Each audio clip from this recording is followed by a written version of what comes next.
Hey everybody, we have a special Nintendo Pipeline podcast episode for you today. But before we get into all of that, I'm CMM. Hello, it's me, I'm Clay.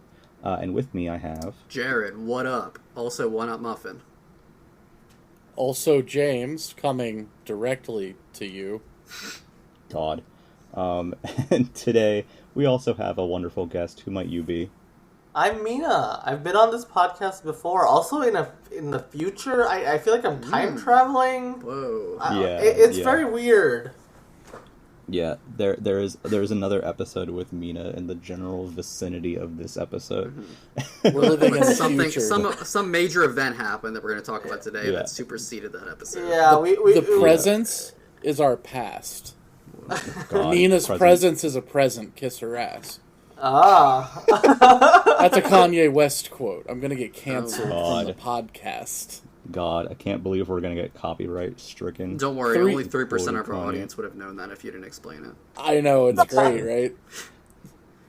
Alright, so today, of course, the special event that brings us together is we had a big Nintendo Direct this week.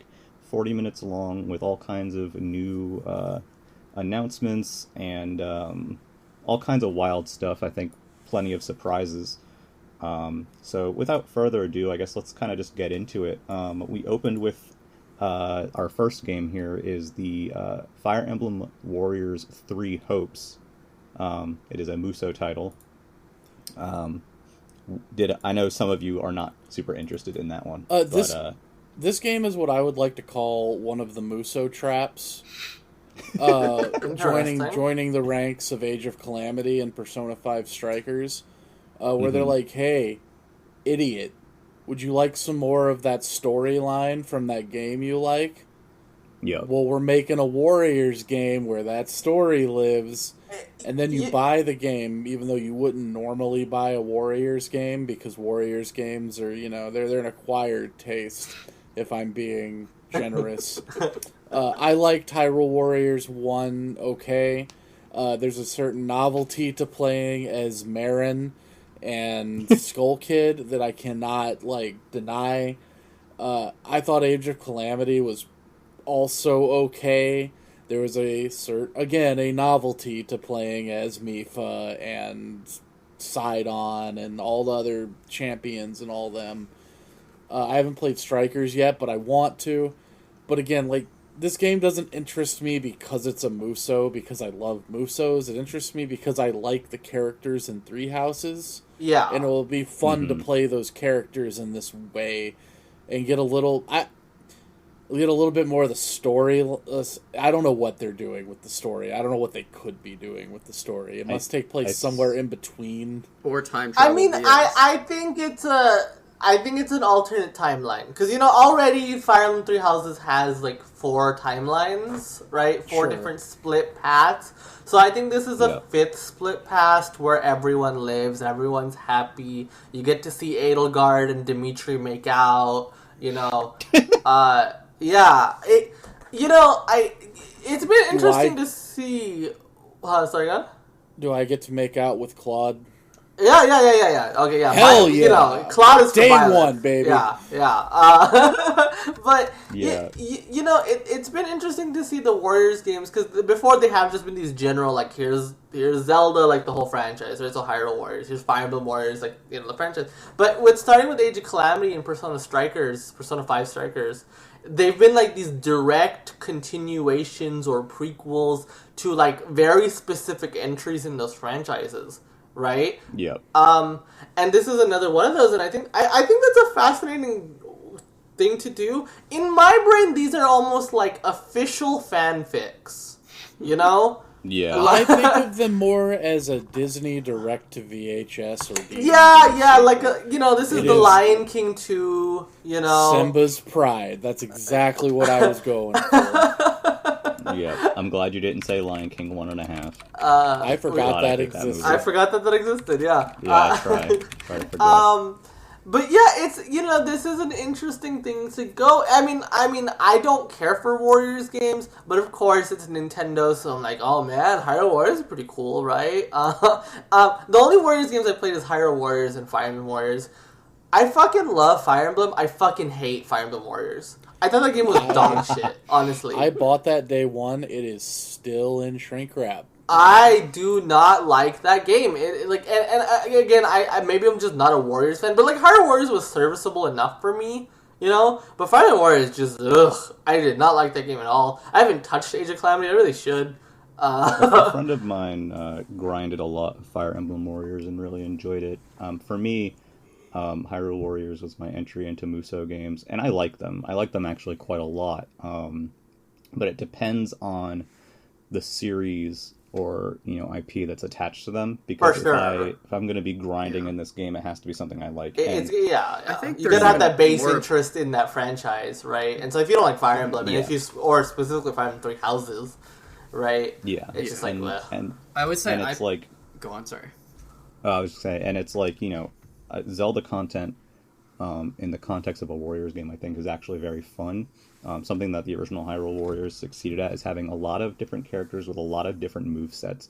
Ones that felt unique to each character and weren't just like, this guy plays exactly like this guy, but, with a different name or whatever. And I've heard that Fire Emblem Warriors falls into that trap a little bit, where there's share play styles. That was my exact problem with Fire Emblem Warriors, because again, my entry point was Hyrule Warriors, right? And that game, every fucking character, they play completely differently, right? Yeah.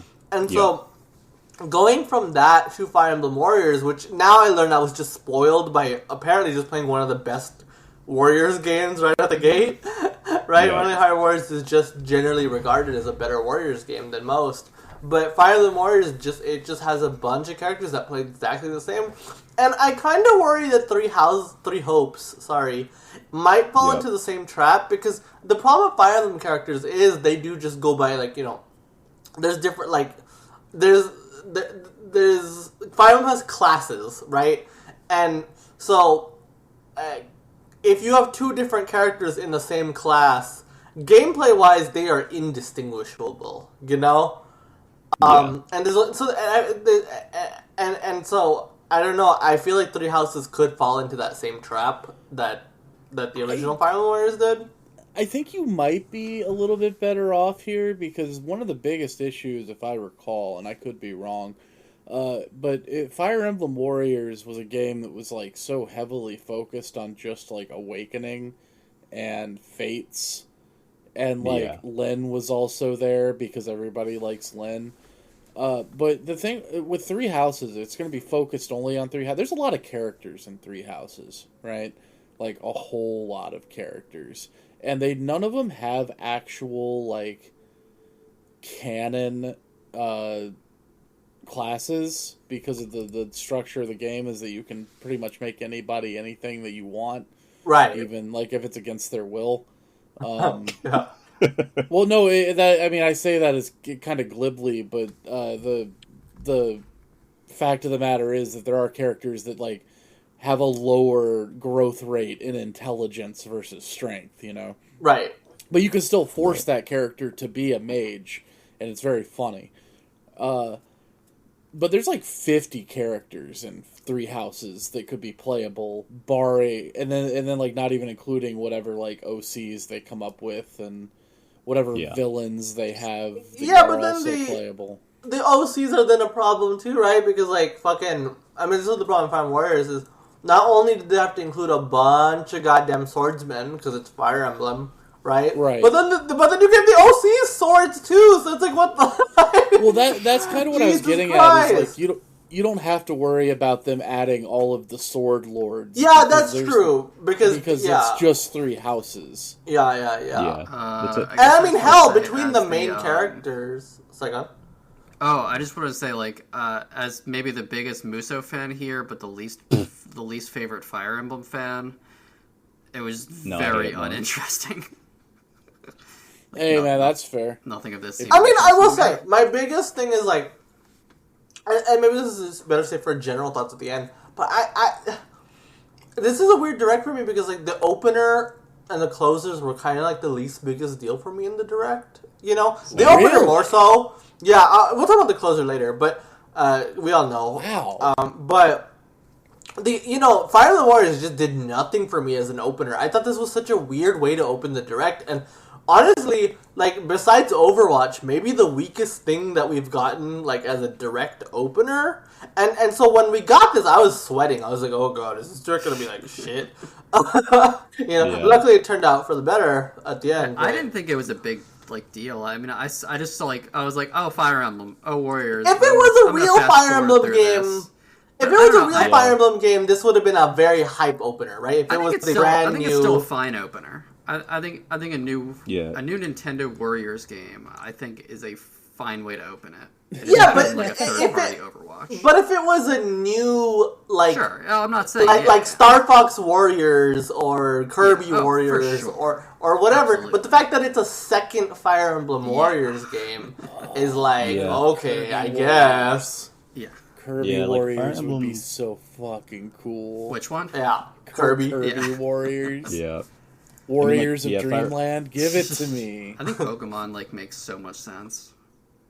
But anyways. Fire Emblem Warriors, is a game that I kind of didn't really think about getting a sequel. Like, Hyrule Warriors, I did. Like, it makes sense, but I didn't really think about it. Like, it makes sense, but, like, I didn't really think, like, oh, the next one they're going to do is a Fire Emblem Warriors sequel. I thought maybe a new series. I feel like Fire Emblem is probably just the easiest because they have so many sword characters already, so they just take a Samurai Warriors game or a Dynasty Warriors game, recolor a few characters, and boom, Fire Emblem. Yeah, I'm sure it's that that's easy. Not what that is. They're just Control F for like fucking what's his name? Lubu. Lubu, and like paste that onto replace with Crom. It's just that easy. They just color that easy. That's how programming games works. It's so They just simple. color his hair blue, dude. Yeah. Game over. It's Lubu with blue hair. Blue. Game done. To the point of, about, well, there's a lot of characters that may use a certain weapon type or whatever. I still don't think that's an excuse to have them play the same. You can do plenty of different types for real, those types of weapons. I mean, there's 3 weapon types in Fire Emblem, and we've only gotten 1 in Smash Brothers ever. Well, that's a whole other conversation. Yeah. But it's a different conversation. But I don't know. I think overall, even if this isn't excited for you, have to admit, I don't know. This is just a weird way to open a direct, in my opinion. Like, I guess it's probably just also not for like, I consider myself a Fire Emblem fan. Same, absolutely. There are Fire Emblem fans in the way that there are Pokemon fans, and that Fire Emblem is like their hyperfixation. And like this trailer was for all the people that got excited when they saw that Dimitri had a little ponytail, like, and that's not me. I mean, it is me a little bit, but it's not me to the degree of like. Well, yeah, because we're here for Claude. This isn't gonna be exactly. Well, this isn't gonna make my day in a way that it's gonna make some Fire Emblem super fans' day. But as far as like Fire Emblem getting another Warriors game, considering Koei Tecmo did so much lifting on Fire Emblem 3 Houses, I actually kind of thought this was a given. Yeah, that makes sense. Actually, especially since you could zoom in on the field in 3 Houses and that mode that like literally no one used. That's true. Yeah. I was always like, wow, this is like already halfway to a Warriors game visually. And 3 Houses has like the enemies like behind. I mean, not the enemy, the soldiers. Yeah, the battalion. Yeah. Yeah, dude, that's what I was just like, this is gonna happen eventually. Yeah. So something that I really enjoyed with Hyrule Warriors and Hyrule Warriors Age of Calamity is that, the second game obviously is based on, Breath of the Wild. And so they changed the gameplay to incorporate things from Breath of the Wild. Like, you have the Sheikah slate, and people have different versions of the bomb weapon, or, different versions of, I already forget what the other Ice versions block were. and time lock and all that. Yeah, so, like, everybody has the same, like, side weapons, like they did in Hyrule Warriors, except in Age of Calamity, they actually differ based on character, which I think is a cool tweak. And like stuff like the fire and electric and snow rods in Age of Calamity, and adding that kind of thing to it, and being able to heal in battle. And they changed a lot of things in the gameplay of Age of Calamity that I think were really cool and make those two games differentiated enough that they're both worth playing. So what I'm curious to see is if Fire Emblem Warriors 2 does something like that, where it takes stuff that's like directly from, Three Houses, and kind of more, more closely integrates that into the Warriors gameplay. Like, is it going to maybe have the social kind of stuff that the monastery that game would be had? cool to have as like the hub area. Well, I wonder if you're going to have to choose a house. Mm-hmm. Yeah. Like, I think there's potential there. I personally don't like Fire Emblem, so I don't care. But, that's just me. But yeah, so I guess we had a lot more to say about that. Yeah, I thought that segment would be like 1 minute. I was gonna say like, we're all like, I we're gonna fast-forwarded mention through that this trailer. thing. Yeah. More importantly, next game that is pretty big here is we got a new Mario Strikers. It is Mario Strikers Battle League. Woo! Yeah. So Very happy this one's about been this. missing for a little bit. This is like unexpected. I didn't think we'd get like a non-Camelot sports game for a long time. Last time we saw Strikers was Wii launch year, right? That's when Charge came out. Yeah. So Yeah. it's been a minute. Like that's a long absence. Super cool to see this back. I have quite a bit. Well, I have a few things to say about Strikers. First of all, I always expected Mario Soccer to come back in some way or another. Even if it was Next Level Games doing it, I didn't know if we would get that same vibe, that same attitude that the Strikers games were known for, but it seems like we got that. Yeah. Maybe muted a little bit. I don't expect Waluigi to come out with the crotch chop. Yeah. And they like covered up Peach's midriff or whatever. I mean, these aren't even complaints, right? Like, James it's is like- pissed. I am pissed at the censorship. Gamers rise up. Actually, the one thing I am pissed about is they took out the goddamn Kremlin goalies and put in a Boom Boom, who I'm so sick of seeing. So The tired of Boom Boom. toadification of We are of sick Mario of Boom Boom. continues. No, but I mean to be The Boom Boomification. the Boom Boomification. It is interesting though because this feels like God, countless words have been typed on various forums and Discord about the new Super Mario Brothers-ification of the Mario franchise, right? Sure. And to me, Mario Strikers, it seemed pretty resilient to it. Like Boom Boom aside, this feels like a Mario Strikers game. Like I feel like 95 or even 98% of the style I associate with Strikers is present in this new game. And Yeah. to The be tude honest, is here, and I appreciate the tude. I think more of it is because you literally get that crazy, like, dope-looking cell-shaded shit in the special shots, the animation. Oh Yeah. yeah, special hell yeah, shots. yeah. Which Like, those if look anything, amazing. the attitude is more present than ever. And I am just, like, over the moon because I actually prefer the GameCube Strikers a little bit. I don't hate Charged. I've only I just ever think that- played the GameCube Strikers. I've only played the personally. GameCube as well. Charged has a few of those, like... And I actually can't remember what they specifically are right now because it's been so long.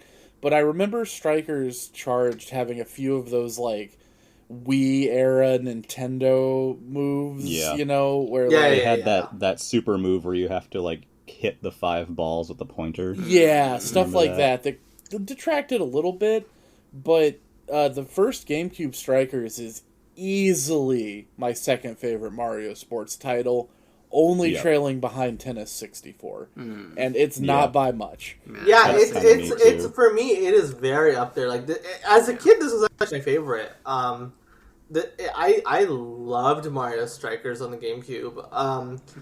And so I'm so and man, like it's funny because I feel like Mario Sports before the Switch were definitely in a glut, right? Yeah, to some degree. 3DS oh, well, Golf I mean, was really 3DS good. Golf was you had some good. good golf games, but it was a little dry. Yeah. Yeah, and it feels nice. And say what you will about Tennis Ace and Golf Ultra Super Smash. Rush, but Yeah. I do think that the Switch entries of those franchises have been pretty good. I liked Yeah. both of them quite a bit. And like it's so nice to see a Mario sports game that isn't made by Camelot. Like I know the 3DS like Mega Mix one. I forgot what it was called. Yeah. I think that one was Bamco, but whatever. That's such a like wasn't it cop-out. Square Enix? Square made No, That Mario was Kart. Square Enix did Basketball, basketball. right? Yeah. I thought also they did weird. I thought they did sports. I thought that white mage girl was in that game too. That's Mario Hoops. I thought she was And in Mario both. Sports Mix on Wii. Oh, I'm thinking yeah, of Square did the Sports Wii Mix one. on the I Wii. forgot that It's was my those, bad. Yeah. My bad. And so Bamco did the 3DS one. But like, Mario Sports have felt just little like, okay, we got golf, we got tennis, and we got like the mix, right? So it's so nice to finally see something new. I mean, not new, but you know what I mean. A returning thing that a lot of people love. And this, I'm happy that Next Level Games is working on this rather than a Luigi's Mansion 4. I was just gonna say that. Luigi's Mansion 3, but like that game does not need a sequel this soon, and I'm glad that that's not happening. Not only does it Yeah, not need a same. sequel this soon, but I would much rather see them make a Mario Strikers and then preferably a Punch Out, I would like to Or see them maybe make something new something- in general. or maybe something new and original. Yeah. But if like they were gonna have to work within the franchises they've already done, Luigi's Mansion 4 better be like the last thing on the list. Yeah, like I don't want Luigi's Mansion. Like Yeah. I wanted to want Luigi's Mansion eventually, right? But that is But so far like down on the Switch road, 2 or right? something. But yeah, Yeah, back exactly. to Strikers. I think Strikers is just such a snappy game. Like I love arcadey sports games where I click a button and something happens immediately, and that is Strikers to a T. So Strikers is I'm really kind happy of to like say the that. modern. Did you the hockey on the NES? Yeah, I love it Ice as Ice hockey. hockey. Yeah. Strikers It's is so like good. hockey on the NES, Yeah. like roided out. Yeah, Yeah. I feel It's that. so much fun. This is Something I've played Strikers, but this will be the first one I've bought, so I'm excited for this. Something I'm really excited about with this one, and I don't know if this feature was present. Might have been present in the Wii version actually, but there is 8-player local, which is super cool. That's neat. That is cool. if I wow, remember that's a lot of correctly- players. If I it remember was only 4 on correctly, GameCube. I mean, obviously. I know it was only 4 on GameCube. I'm not sure if we had an option where like one person can use the Wii remote and one person could use the nunchuck. I'm kind of blanking on that. But either way, yeah, 8-player local, so you can have a full like 4-on-4 play is great. I love And, to get 8 friends together in COVID times Yeah, to play Do we Super know- Mario And, Strikers, the Super Spreader event. and but also the online thing that they're doing with the clubs I think is neat too, where you can make your own club. You can kind of like set your home home stadium and like some other details, and you can have up to 20 people join it, and like kind of the club rises through the ranks. I think that's very fun. Yeah, that's a very fun thing to do. I think We'll be think doing that. a Nintendo Era Club for sure. Or Nintendo Pipeline, sorry. Yeah, but Wow. the slots will be limited. 20 people. Yeah. So Yeah. It'll know? be good. Or, The other thing that they we're, showed we're gonna that I think we're gonna be taking Patreon money to get a slot. Oh my the other thing that they added that I'm also kind of curious about, it's not something that I typically enjoy in these kinds of games, but I'm curious enough about it to see how it works out, is they now have this aspect where you can buy gear for your characters and kind of upgrade their stats with it. Like there's some weird ones in the video, like they showed Mario with like a what do you call it, the eyepiece, the an eye patch. No, not an eye patch. The scouter. Oh. Mario with a scouter and like some like weird stuff like that. And I think that stuff is fun, but I always will worry that it will just make it take Unbalanced. longer to get into a game. Metas. That part I am not too hot on, to be honest. I don't like. I feel I generally feel like those add a little too much complexity for Mario Sports. Agreed. Yeah, I feel the same way even about cart parts in I Mario Kart. agree. Yeah, I don't yeah, like I them. very much Art agree part with should that be too. gone. Yeah, I just feel like Mario multiplayer games should just be very quick and easy to get into, and stuff like this. It just adds a layer that doesn't need to be there, in my opinion. Like, are you looking for this kind of customization in a fucking Mario sports game? Maybe you are. I don't know, but I'm Yeah, not. I don't know. It seems like they're adding more depth to the Mario sports games in general. Like Aces feels like a fighting game. and Super Rush has like a whole new control style. So like they're definitely they want to take these a little bit further than what they've been. So I have sorry, go ahead. Oh, just before that, I think it could be okay if it's just like, you know, when you do the gear stuff, it's in a side menu, and then like whatever you have equipped to your character, like it does basically, so long as it doesn't ask you every match to equip your character with gear, and you can just use use a preset, then I think that's okay. But if you're connecting into multiplayer and it's like, all right, pick your character, okay, now everyone pick their gear too, like no. So I have a question. Luigi's Mansion 3, the last game by Next Level Games, had a expansion pass. Season pass, so to speak, a paid. The last 2 Mario sports games, free updates for like the foreseeable like future from the launch. Like I think 6 months for both of them. Yeah. But both of them announced before launch. Which way, Western Studio? What are we thinking here? I have a very cynical take on this. Okay? Boy. The Nintendo Switch Online expansion pass, in my opinion, changes the game a little bit. Right? Oh, I didn't think about that, but that's a good point. I think that, you know, they're going to leverage a game like this. They're going to do like, hey, here's a paid expansion. But don't worry, if you got that expansion pass, it's totally free. Right? Maybe that's a bit too cynical. I disagree. I don't think they do an expansion pass for this game. Like, I think they save really big DLC updates for like the yearly, like, this is your expansion pass DLC of the year, and I don't see Strikers as that. To me, it feels like they want to, you know, with a subscription service, inherently you need to give people reason to keep subbing. Sure. And unlike the base tier sells itself because you want to play online, right? But the expansion pass also $20. And it's $20. The expansion pass is over double the price and is completely ancillary, right? So it's like you need to give people stuff. And so to me, I kind of feel like if Mario Tennis and Mario Golf came out this year, I don't think those games would have had free updates. I think those games would redo it. But maybe that's too cynical of me. I don't know. We'll see another game later in this direct that also has free updates. So I don't think the free updates are over. I mean, I think what if they got real nasty with it and they're like, well, here's like all of these characters, but if you want Pauline, pony up, pervert. Yeah, and I mean, that's actually a good note too. I know the character rosters so far, there are only 10 confirmed characters, and I would be genuine. And Daisy's not there! It doesn't seem like you can choose like the sidekicks like you chose in the... Yeah, I was wondering about that too. Either. Doesn't look like the sidekicks are really a thing. That was initially I thought you choose like, I want to be Mario and have like dry bones. Yeah. So like I initially thought that Toad was a sidekick, and then saw the select screen like, oh, he's a captain. Okay. So there's 10 right now. I suspect there are still more in the game. But you know, obviously character roster is a way to expand the game post-launch. And 2, if the characters have unique gear, then you're getting characters and their gear. And lastly, something that haven't seen many people talk about, each character has their own court. Oh, cool! Then they connect together, them. Right? Yeah, they fuse together. Looks so like, dope. I like that Mario has one that's like, you know, Mushroom Kingdom-y. DK has his like treehouse in the background. Bowser has Bowser's castle. Do they have different effects, or is that just visual? That's on. So they haven't shown anything for that yet.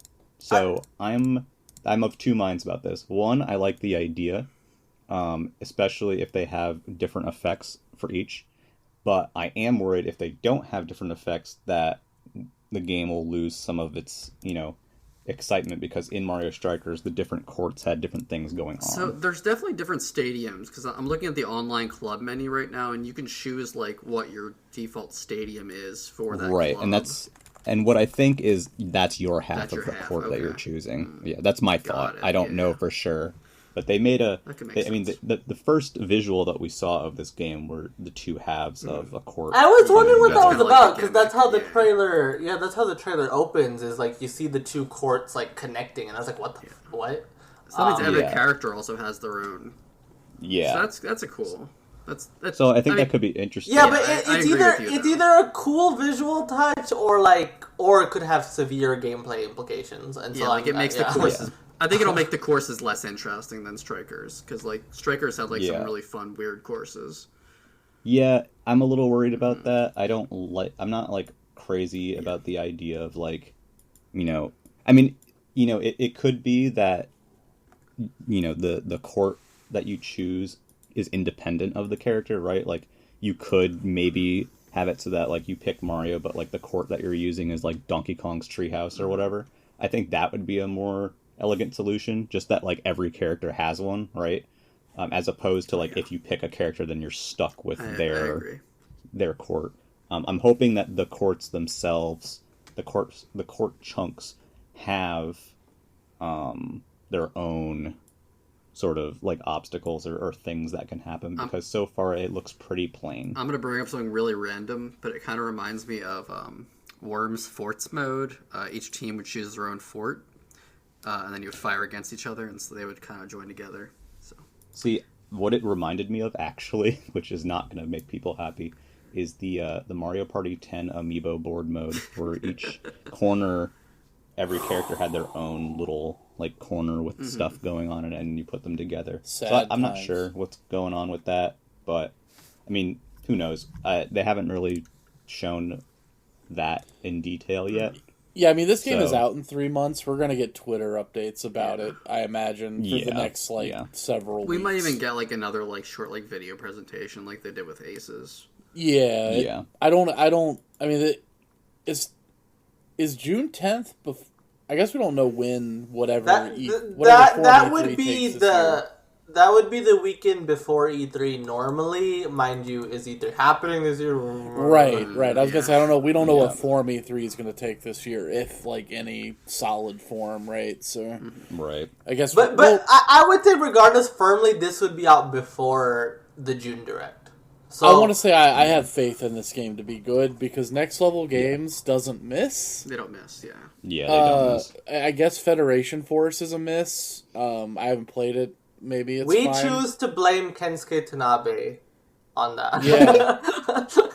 Yeah, we'll put that on Tanabe. That's all his fault. Yeah. But they did make Blast Ball, and people like Blast Ball, so. Blast Ball is a thing, yeah. But, yeah, I mean, I think this looks cool. I'm looking forward to hearing more. It was a very nice surprise. I don't think anyone was necessarily expecting to see that. No, this is a big surprise, yeah. It slots in well as the Mario spin-off of June for this year. It's borderline dream game. Yeah. To me, at least. I know that a lot of people probably don't feel that way, but I think it's a GameCube kid dream game. I've wanted a new Strikers for literally 15 years. So what you're getting at is Next Level Games is the champion of the GameCube kids between Luigi's Mansion and Mario Strikers. So Clay, if this is the GameCube kids dream game, then what is our next game? So I want to point this out. GameCube kids suck, but we kids are awesome, because our next game is Nintendo Switch Sports. So I know a lot of people, myself included, were hoping for a successor to Wii Sports, and I was not expecting to see it now. But yeah, so Nintendo Switch Sports kind of continues that legacy. It has 3 returning sports, which are tennis, bowling, and sword fighting, because I never remember the name. They changed the name from fencing to the Japanese game name. Chanbara, yeah.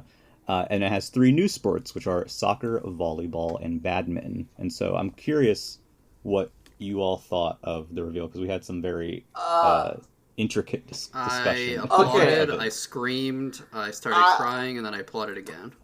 I am so happy that I was alone in my home. Mind you, I was watching this with a couple friends of mine on Discord. I was fucking screaming. I have never screamed like this in a direct in my life. To me, I'm not saying something absurd. I think this is the biggest surprise I've seen in the Switch era. I was just in shock, because I never thought this would happen. It makes sense, right? Wii Sports is an 80 million seller. Wii Sports Resort sold 30 million copies. It is so important to gaming culture. It's so important to Nintendo. But it is so tied to the Wii, right? And even though the Switch can do everything that the Wii can do and better, I don't know. It just to me, I never registered this as a possibility. And then to see, as soon as the fucking logo popped up and the music and everything, I was just like, I know what this is. I was actually screaming. I cannot believe that this game exists. I'm so unbelievably happy that this is happening. For a few seconds in the beginning, before the logo took shape, I was like, oh, is this that certain game that's being talked about right now that's maybe not so good? A certain 1-2 switch. The everybody's 1-2 switch. Yeah. And I was like, oh boy, here it is. But then it turned into sports, and I was like, all right, awesome, cool, perfect. Go ahead. Okay, I might be the outlier here in a little bit. I think Wii Sports is very cool. I respect it a lot as a very important video game for myriad reasons. Better watch your tongue before you say your next line. I played a lot of it. I really like it. But it's not a game I think about very often, other than the music. I think about the music a lot, because I think the music's really good. Music is really good, yeah. But for some reason, when this came on the screen, like Mina, I yelled. Because I was so shocked at what I was seeing. And I could hear the other people in the house be like, "What the fuck's he doing out there?" And I was, boy ain't right. yeah, and it's like, that boy ain't right. Something about it, something about Wii Sports coming back and seeing that logo and hearing that music again, it made me realize how much I actually did care about Wii Sports. Yeah, hell yeah. So I want to ask you a question, James. Did you play Resort? I did play Resort, not nearly as extensively as Wii Sports. The Resort original. Is because for me, Resort is the one that hits me. Because I played Wii Sports enough. I mean, like everyone. Come on, right? But Resort is the one I dug into because I fell in love with that game, and so the Wii time was a dark time for me. I was lost in World of Warcraft. I play Resort. I play Wii Sports Resort every year. I literally load that game up maybe multiple times a year. Yeah, 2009 was borderline peak WoW for me. So sure, yeah. I was making time for other video games in those days, but it had to be Mario. It had to be a tentpole, it had to be Mario or Pokemon or something. Maybe I should go back and give Wii Resort give it a shake. More time. That game has so much soul, I love using soul because it is such a stupid way to describe a game. I'm so tired of that. No, I think it's so helpful in determining stuff. I love it. But you get it. It's No, I actually find it extremely unhelpful because to 99% of the people that use it, soul means I played it when I was yeah, that's true. People start using just to me, soul means a human touch. But and everyone has disagreements on what makes a human. But anyway, anyway.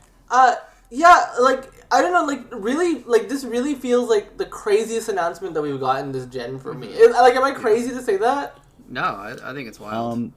So I was hoping, I think that's what it is, right? I wasn't shocked, but I was hoping that it would happen, and I was cynical that it would, right? It's there's so many reasons why it should happen and that it could happen, and I do think that the sports category is still one of the kind of the lesser packed parts of Switch's software lineup, and it's definitely the title that I wanted. I just wasn't necessarily expecting it to happen already, or at all. Oh, what do you mean already? I think the thing is we've seen every other Nintendo casual series come back mostly, so it did seem inevitable, but it's still Well, to me, it's just especially with the introduction of Switch Lite, right? It was harder and harder to see and you know, games that you would think would like have motion controls, it felt like it was this thing of like, you know, everything works in handheld mode now. Yeah, you're right. Right?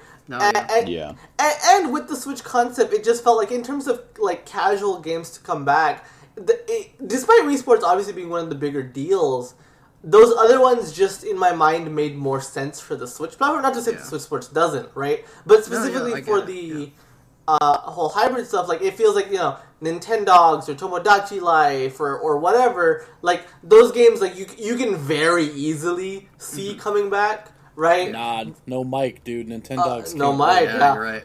That's the thing for me with that. But Wii Sports is so tied to the Wii, right?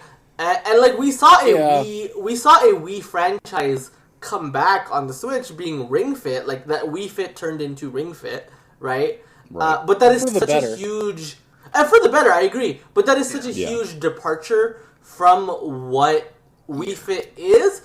Which is why this another reason why this surprised me is this is so Wii Sports. Like this is not like, you know, they didn't turn it into an RPG. They didn't turn it into anything like that, right? Like this is fucking Wii Sports 3. This is just Wii Sports 3, and I think that's for the better. Sports 4? Well, Club does not. No, we're not talking about that. There's did I offend the Wii kids? Yeah. Anyways, I want to talk about the roster for a second, because I think it's kind of a mixed bag. Yeah, I agree. So I am really happy with the returning things. I love bowling. I like fencing a lot. Tennis is cool, and badminton's cool. I think there's too much overlap. I think tennis is just a reskin of tennis. We can be honest. It's just they use the same exact technology, but that way they could say there's 6 sports from right out the bat. Okay? I think badminton looks the most interesting of the new ones. Volleyball looks really boring. Badminton is tennis with funnier words. Yeah, I felt that badminton, including it when you're also including tennis, and there's 6 total out of the gate, wasn't necessarily the best choice. No. And I felt that soccer, being a game that is more foot based, doesn't necessarily translate as well. It's kind of like cycling in Wii Sports Resort. Well, that's why you'll be able to use the leg strap. Right. But volleyball, I actually thought was a good fit, because even though it is a court based game, having it watching when you're doing bumps and sets and stuff, I thought was actually kind of cool, and it's a different kind of pace. So that one felt like the best choice. I'll have to see how it feels. I'm just worried it won't feel like. I think badminton looked like just fun to play. Volleyball, I don't know if like the hits will feel good. I think the way I would have done the roster, I would have struck out tennis and volleyball. I would have maybe like added like one more sport. I think bocce ball be a ton of fun, and then frisbee golf should have been in there. Frisbee would be nice to see.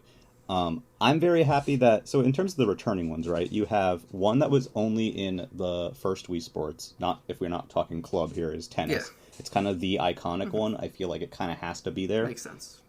Bowling was in all of them and is very well bowling has, like, bowling is the fucking... Yeah. It feels amazing. It's and then such a perfect sword game. Fighting was really the star highlight of Wii Sports Resort. I mean, that's what everyone always wanted to do with the Wii Remote, right? Yeah. Yeah. So I might say ping pong edges it out a little bit, but they're both great.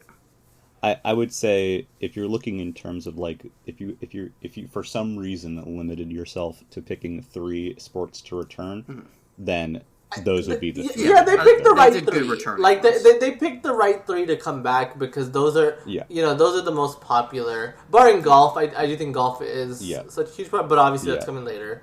I just wish the new ones were a little bit more interesting. Yeah, it's the new part. It's 2 things for me. It's the new selection and the total number of sports that I'm not as wild about. Yeah, I mean, over 6 here complaining about tennis and badminton being too similar, but wants ping pong back.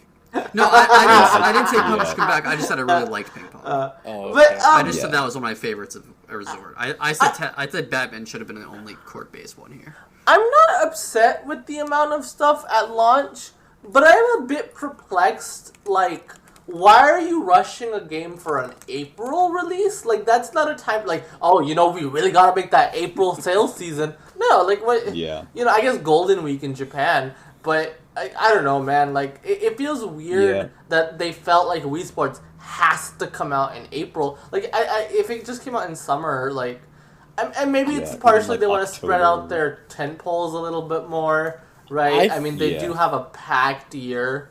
Judging by how Nintendo handles stuff like this, I think they might just like the idea of putting a game out and then having free updates come to it. Because it keeps it in the news. It keeps people coming. It keeps people coming to it. It keeps evergreens evergreen. I could see that, but I do think the soccer thing is such a I think that is just unfinished.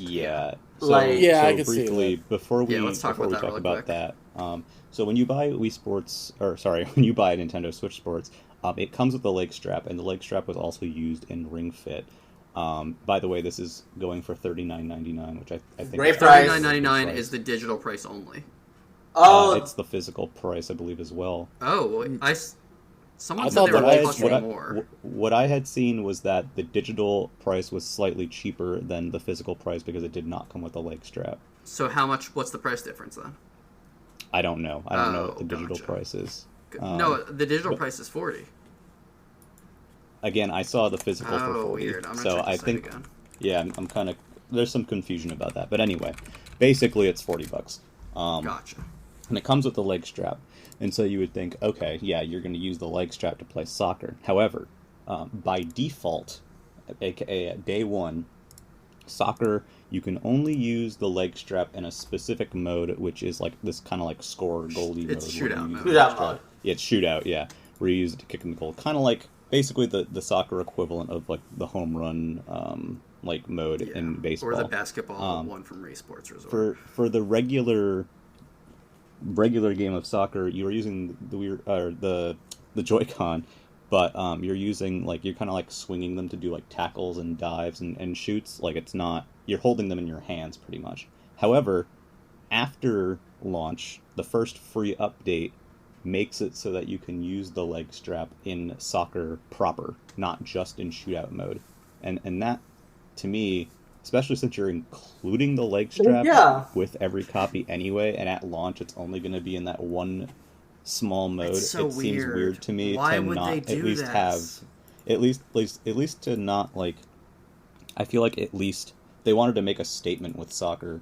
I think they should have at least released the game once the soccer implementation was fully complete. Like, soccer seems like their star new game. Like, they're literally including an accessory for 1 out of 6 mini games. And yet it's not fully working as intended day one. It's bizarre. It is. There's nothing. It's a little weird. I'm not upset about it. No, ultimately, it's whatever. Quite frankly, if it means getting the game a little bit early, I'm cool.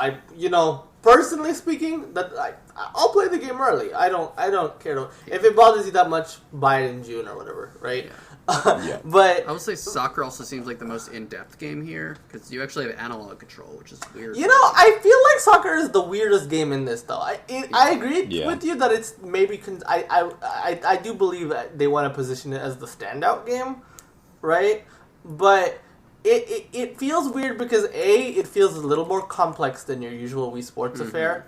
Yeah. And also, B... Okay, because, generally, Wii Sports is just the sport, right? Bowling is not some crazy version of bowling. It's just bowling, right? Same for tennis, same for golf. But then, this is more like a Rocket League soccer, the big fucking ball. And, that's the only way you can get it to work with Wii Sports. But it's not, this is not soccer, This is not the soccer that you know. So it's a little strange. It's a little strange. It was a little strange. And then the second content update is in the fall, and that adds golf in, which is obviously a returning sport. Mm-hmm. And so the real question makes it actually is this just the first of many additional sports that are going to be added? Are they going to add new sports down the line for free? Are they going to be paid? Is it just a one-off thing? Again, this is my cynical thing take. I mean, we're getting free updates, so clearly that already BTFOs me to an extent. But I do feel like I could very easily see Nintendo Switch Sports being positioned as like they're gonna do a big like 5-sport expansion, return to Woohoo Island. I would love that so much. I would cry again. And then like you include that with the NSO expansion pass, right? You see, I actually see this as more likely to do something like that than Mario Strikers. Yeah. I just think it has a more broad appeal. I think this will be a huge release. So this is gonna be a massive release. I absolutely agree. Like if you're looking to get people to do the expansion pack, and you have Animal Crossing in there, and we'll talk about it later, but we're gonna have Mario Kart in there. Yeah. Like Switch Sports is like another game that's on that level. It fits in there so well, like a puzzle piece. Yeah. How do you feel about Switchies? That. Yeah, let's talk about Switchies. We're real quick on it. Yeah, before that, so golf is cool. That makes 7 sports. So I'm hoping that at the very least they add another new sport for free to kind of even it out, right? Yeah, because you would have 7 then, and like the map is like an overworld map, and you don't want like that to be uneven. Yeah, and I think there is one thing that is worth mentioning here is that although Wii Sports Resort does have 12 sports, there are definitely ones that are more developed than others. Mm-hmm. Some are more equivalent to like a mini game as opposed to a full-fledged sport like frisbee dog. Well, like for example, the wakeboarding one, I think it was, where it's like that is a game, and then you have another game that's like Island Flyover, which is like you can find like 80 different things and unlock all this stuff, and it's like this big chunk. So perhaps it's not fair to compare it directly number-wise with Switch Sports, because from what I can see so far, and they haven't shown too much, but we know that soccer has the kickoff mode, or the shootout mode, which is a sub-mode. We know that bowling online has some kind of weird survival mode. Battle Royale bowling! Yeah, Battle Royale bowling looks very funny. We definitely have not seen all of the modes for all of the sports, and I think that is I'm most excited to see that. I want to see Sword Fighting Showdown come back, baby. Hopefully. That's what I want. But I guess before we get on to the other elephant in the room, obviously it's completely online, and so we have something that was a bit surprising was that they showed new characters instead of Mii's at first. They are called Sportsmates, apparently. They're kind of doll-like, and an aspect of the game is when you play online, you unlock new customization items to change their look with, but they are a different type of avatar, although you can still also use your Mii. And I'd like to put the question out there then, what do we think of these characters? Of Switchies? The I Switchy think they're Sportsmates. fine. I like them. They're cute. I'm not as mad about Switchies as other people. I think the game overall looks really nice. I prefer Mii's, but I think these will look fine. Is it sacrilegious to say that I prefer these guys? Yes. Like but it's okay. Figured. But it is. You put it out there. It's too late. I think it's fine. I'm probably the one here that's most bothered by them, mostly because they look like reject characters. They look like if I bought you could just say they look like Xbox avatars. You're getting Kinect Sports vibe. I didn't even make that. I thought they look like connection. Go Vacation characters. I thought. Well, I think the thing that's most comparative is that I immediately was like, oh, these kind of look like Ninjala. Oh no, take it back. And I don't think they look that bad. I don't think they look that bad, but I don't like think they Ninjala. look good. That's kind of the thing. Is like they look like the kind of character that you would see on one of those like cash-in games that would come out on Wii. That didn't use Mii, so they made their own avatar, and it was just very much a not Mii, and it was kind of ugly and kind of weird. I don't think they have nearly the charm that Mii's have. Now here's a take for you, though. They're also part of, Mii's are very synonymous with Wii Sports. That's where obviously they were built into. They were introduced. Most people were introduced in Wii Sports, and I would think a successor, especially in a system that supports them and even has a Mii specific game out, that kind of takes the Mii's a bit further in terms of customization and look and what you can do with them. It's weird to me that they would put these kind of like sort of like off-brand Mii's is kind of what they are to me. I think they're trying to appeal to a different audience. This is going to get me super canceled from Nintendo era, but I said this before, but I feel like people that are wringing their hands about Mii's are kind of the Wii equivalent of the people that freak out that Paper Mario's not like Thousand Year Door anymore. I'm not exactly like I'm not looking at this and being like, oh man, the Mii's aren't front and center anymore. This game is doomed. For me personally, I think sticking with Mii's and maybe either tweaking, maybe even slightly evolving them in some way, like how Miitopia did it, or even someone pointed this out to me last night. Breath of the Wild uses Mii's as the base for their characters, and it kind of like that's the coolest thing ever. Yeah, and it kind of updates them in a way that I think is maybe a little bit too much not like a Mii, but like something in betwin, I feel like. Maybe like the Miitopia Mii creator. I honestly, and this is going to offend a lot of people, okay? But I feel like this is the same conversation to be had, when did the Wii come out? 16 years ago?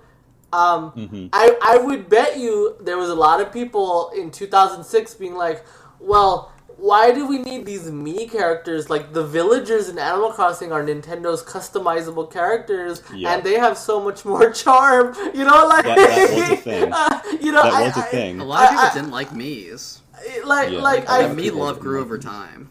Yeah. For real, it really did. I just feel like it's this thing of generally, and I don't even mean this specifically to anyone, right? Certainly not to you, Clay, right? But I do think there is a bit of I like the thing that I had, right? Yeah. And then so the new thing. I thought Mii's were this really whole cheesy is during mine. the It Wii. was Cheesy as fuck and New Super Mario Brothers.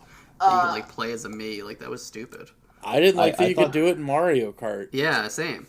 I thought that it was cool that they appeared in a bunch of different things, and the thing that's special about the Mii, I think, that I'm not getting from these characters, and maybe it isn't the case because we have not seen the editor for these new characters.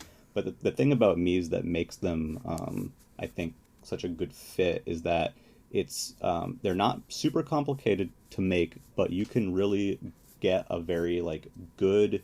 You could capture someone's likeness in one so much with pretty fairly easily, and there's still plenty of variation within the options. But the whole point is that you put you in the game, you put your friends in the game. There is nobody on this earth that looks like the new characters, which doesn't. Maybe I'm not not saying in it your has to be, circles. but to me they look start like hanging out with more children. I don't know. they look like Ninjala, or they look like dolls. They kind of look like doll-like. They do look doll-ish. I'll like give you Barbie that. They are or very Bratz-like. They are very doll-esque. Yeah.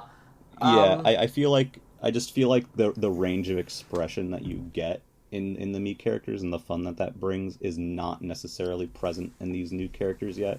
Now there are some things the new characters have that are neat, like you're going to be able to customize clothes and stuff. I know you can make them into squirrels or furry characters or whatever too if you want, which is perfectly cool. I feel like I don't know. I mean, I'm glad that Mii's are still in, and that because I'm going to be using them. Yes. But I feel like there's something missing from the new characters. I will say they fit in with the world. They fit in with the environment really well, and the new environments are beautiful. The new environments are gorgeous. That bowling alley looks like a dream. I want to hang out in that bowling alley. Yeah, it's called Spocko Square, the place where this game takes place, which I think is super cool. I think the volleyball area on the inside, you can see on the wall, there's Hum Hum Cafe. It's kind of like so cute. It's like a sports club, in Japan, and it's got all these different shops and this kind of little living aspect. They definitely built a world around it, which is they did Wii Sports Resort as well, right? Yeah, and so that carries that kind of similar. Yeah, in that it kind of has a world built around it, and this one's definitely a bit more detailed, I would say, and the characters fit. With that look, which I think is important. I don't know. I feel like, I guess at the end of the day, I feel like maybe an upgraded or tweaked kind of Mii could have achieved some similar results and also make the keep the customization and the ability to make characters that look like your friends and real people a lot easier. I just think that Mii's are still in here. Just like it's such a non-starter of an issue because like you can still be a Mii. Yeah. How I mean, many? at the end of the day, I'm just happy that they're there, and I wouldn't have like died if they weren't there. I just think they're special, and I'm glad that they're in the game. Yeah. I have two quick things to add. I will pick up the torch and join you in your march to Nintendo headquarters to burn it all down if Tamagotchi Life comes out and we don't have It has these. Switch and it has sports mates in it. Yeah, But yeah. Technically, they're But called I- sports mates. So Yeah. I do look forward to the next Pilot Wing games taking place in Spacco Square and flying around well, as you a want Switchy on you a want to jetpack. fucking you want to crash a jetpack into this mall area? No, we do not. I feel like I mean, you need an open space for that. You can't do that. You can't be flying around. Send them to Woohoo Island. Yeah, you got, I mean, the it's thing too with dangerous Woohoo here. the thing with Spacco Square is that it's completely flat, so flying around it is not. The danger makes me particularly feel interesting. alive. Yeah. I don't like. I think Anyway. that's against city regulations. One last little sentence. How many seconds into realizing that these weren't Mii's did someone's brain go, next Smash character? Mine kind of did. Yeah. Not until people talk about it in chat. Mine kind of went there. To be honest, I was so kind of just refreshed to have a direct that didn't have Smash in it that my brain was nowhere. And I love Smash Brothers, but it was just nice to not have to think about no Smash. I want to go back to the price for a second. I think the price is very fair. Like I think $40 for 6 sports is totally fine. Like yes, it's less content than Resort, but we are getting the golf later, so it's like it's 7 sports for $40. I would pay 20 for bowling alone. So like this is an easy sell for me. Especially if each sport is well developed, right? Yeah, and has a it lot just of a few content mini with games it. to it. Like, I mean, even forget Wii Sports Club. I mean, Wii Sports Resort. Wii Sports Club was $50 for the full package, and that had 5 remastered sports. that was also, right? that was overpriced. Like I don't think that was no. a fair I know, price game. I know, but what I'm saying is though that this is $10 less in a generation where everything is more priced more than Expensive, ever generally. before. Yeah. Oh, right? but Club also all those games in Club had mini games in them. Sure. Yeah, they're well developed as well. The original Wii Sports, people often don't mention it for some reason, but the training mini games in the original Wii Sports went a long way to, I think, making that content stand out even better. So I guess my ultimate feeling on this is that I'm very excited for it. It's definitely the game that was announced in this Direct that I'm most excited for. I think my issue comes with so the previous games in the series, I felt they were breaking new ground in different ways. The original game obviously made simple sports games with motion control, which was a huge thing, and then Sports Resort upped the ante in terms of more trackable motion and different types of things like archery and sword fighting, and kind of went for a bigger variety and all of that stuff. And then even Wii Sports Club, which went back to the original 5, really went and they added the online function, which was big for Wii Sports. And I think they did some inventive use with the sports with the gamepad as well, in some cases. So they were definitely they were kind of pushing new things. Whereas I feel like this game so far doesn't really feel like it's pushing much. I think new. they want you to think the leg strap will do that, but yeah, Well, I feel like the leg strap maybe it'll be would fun. be That could be a lot of fun if it works well. the leg strap would be a way of doing that, and I mean it does include the online from the previous ones. It does have this The new online system where you also can seems unlock interesting. items. Like Yeah, I think it might be more interesting. It doesn't than you give it feel. credit for.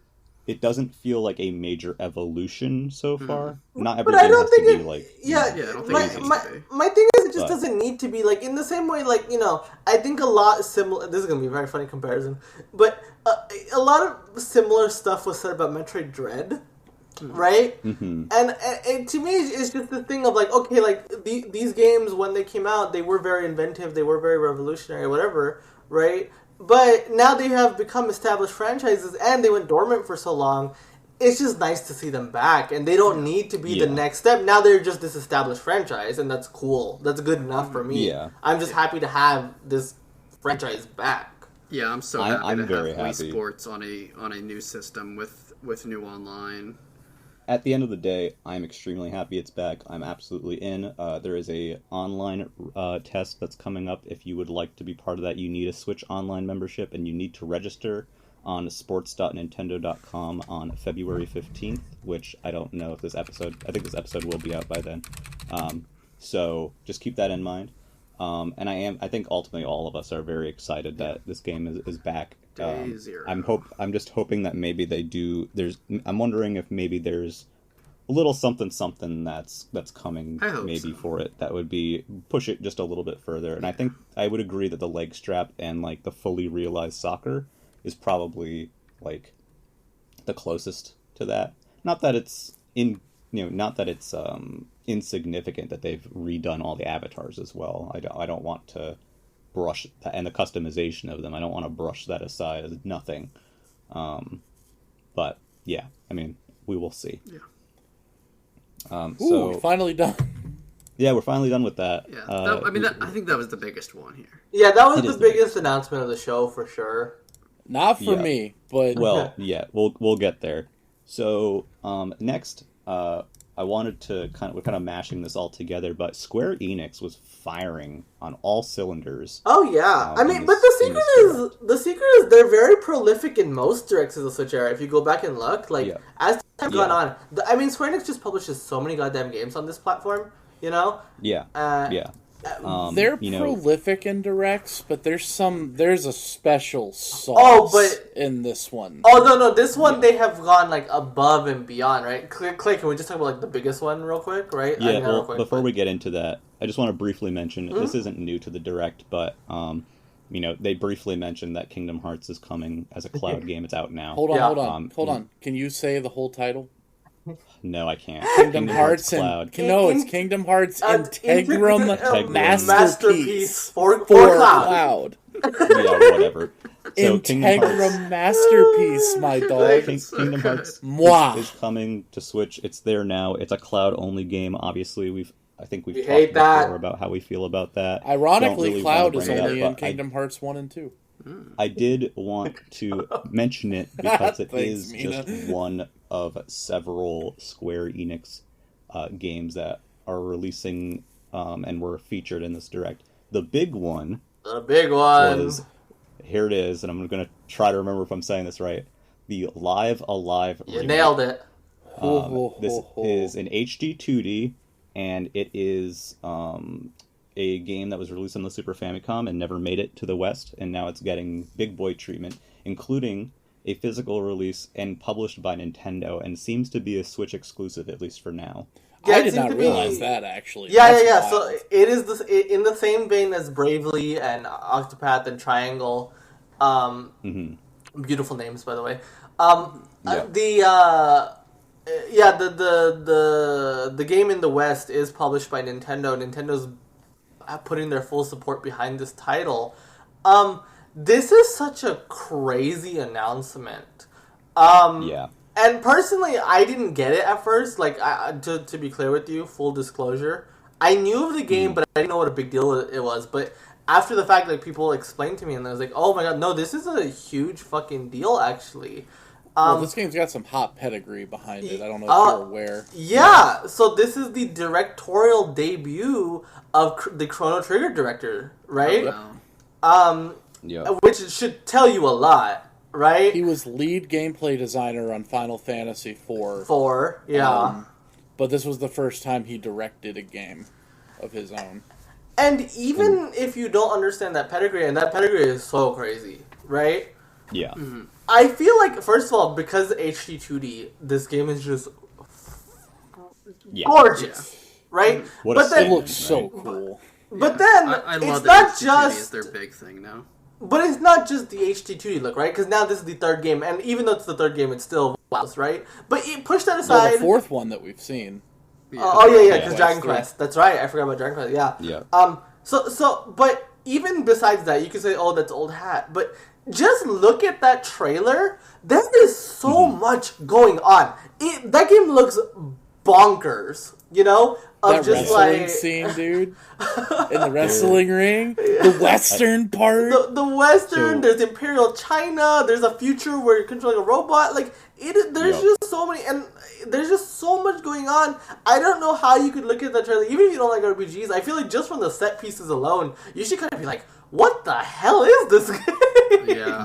I had never heard of this, but I was like, "Oh wow, this looks cool." So what I find really entertaining about this announcement is last year at TGS, there was a Live Alive panel that everybody was like, oh shit, are they going to port Live Alive?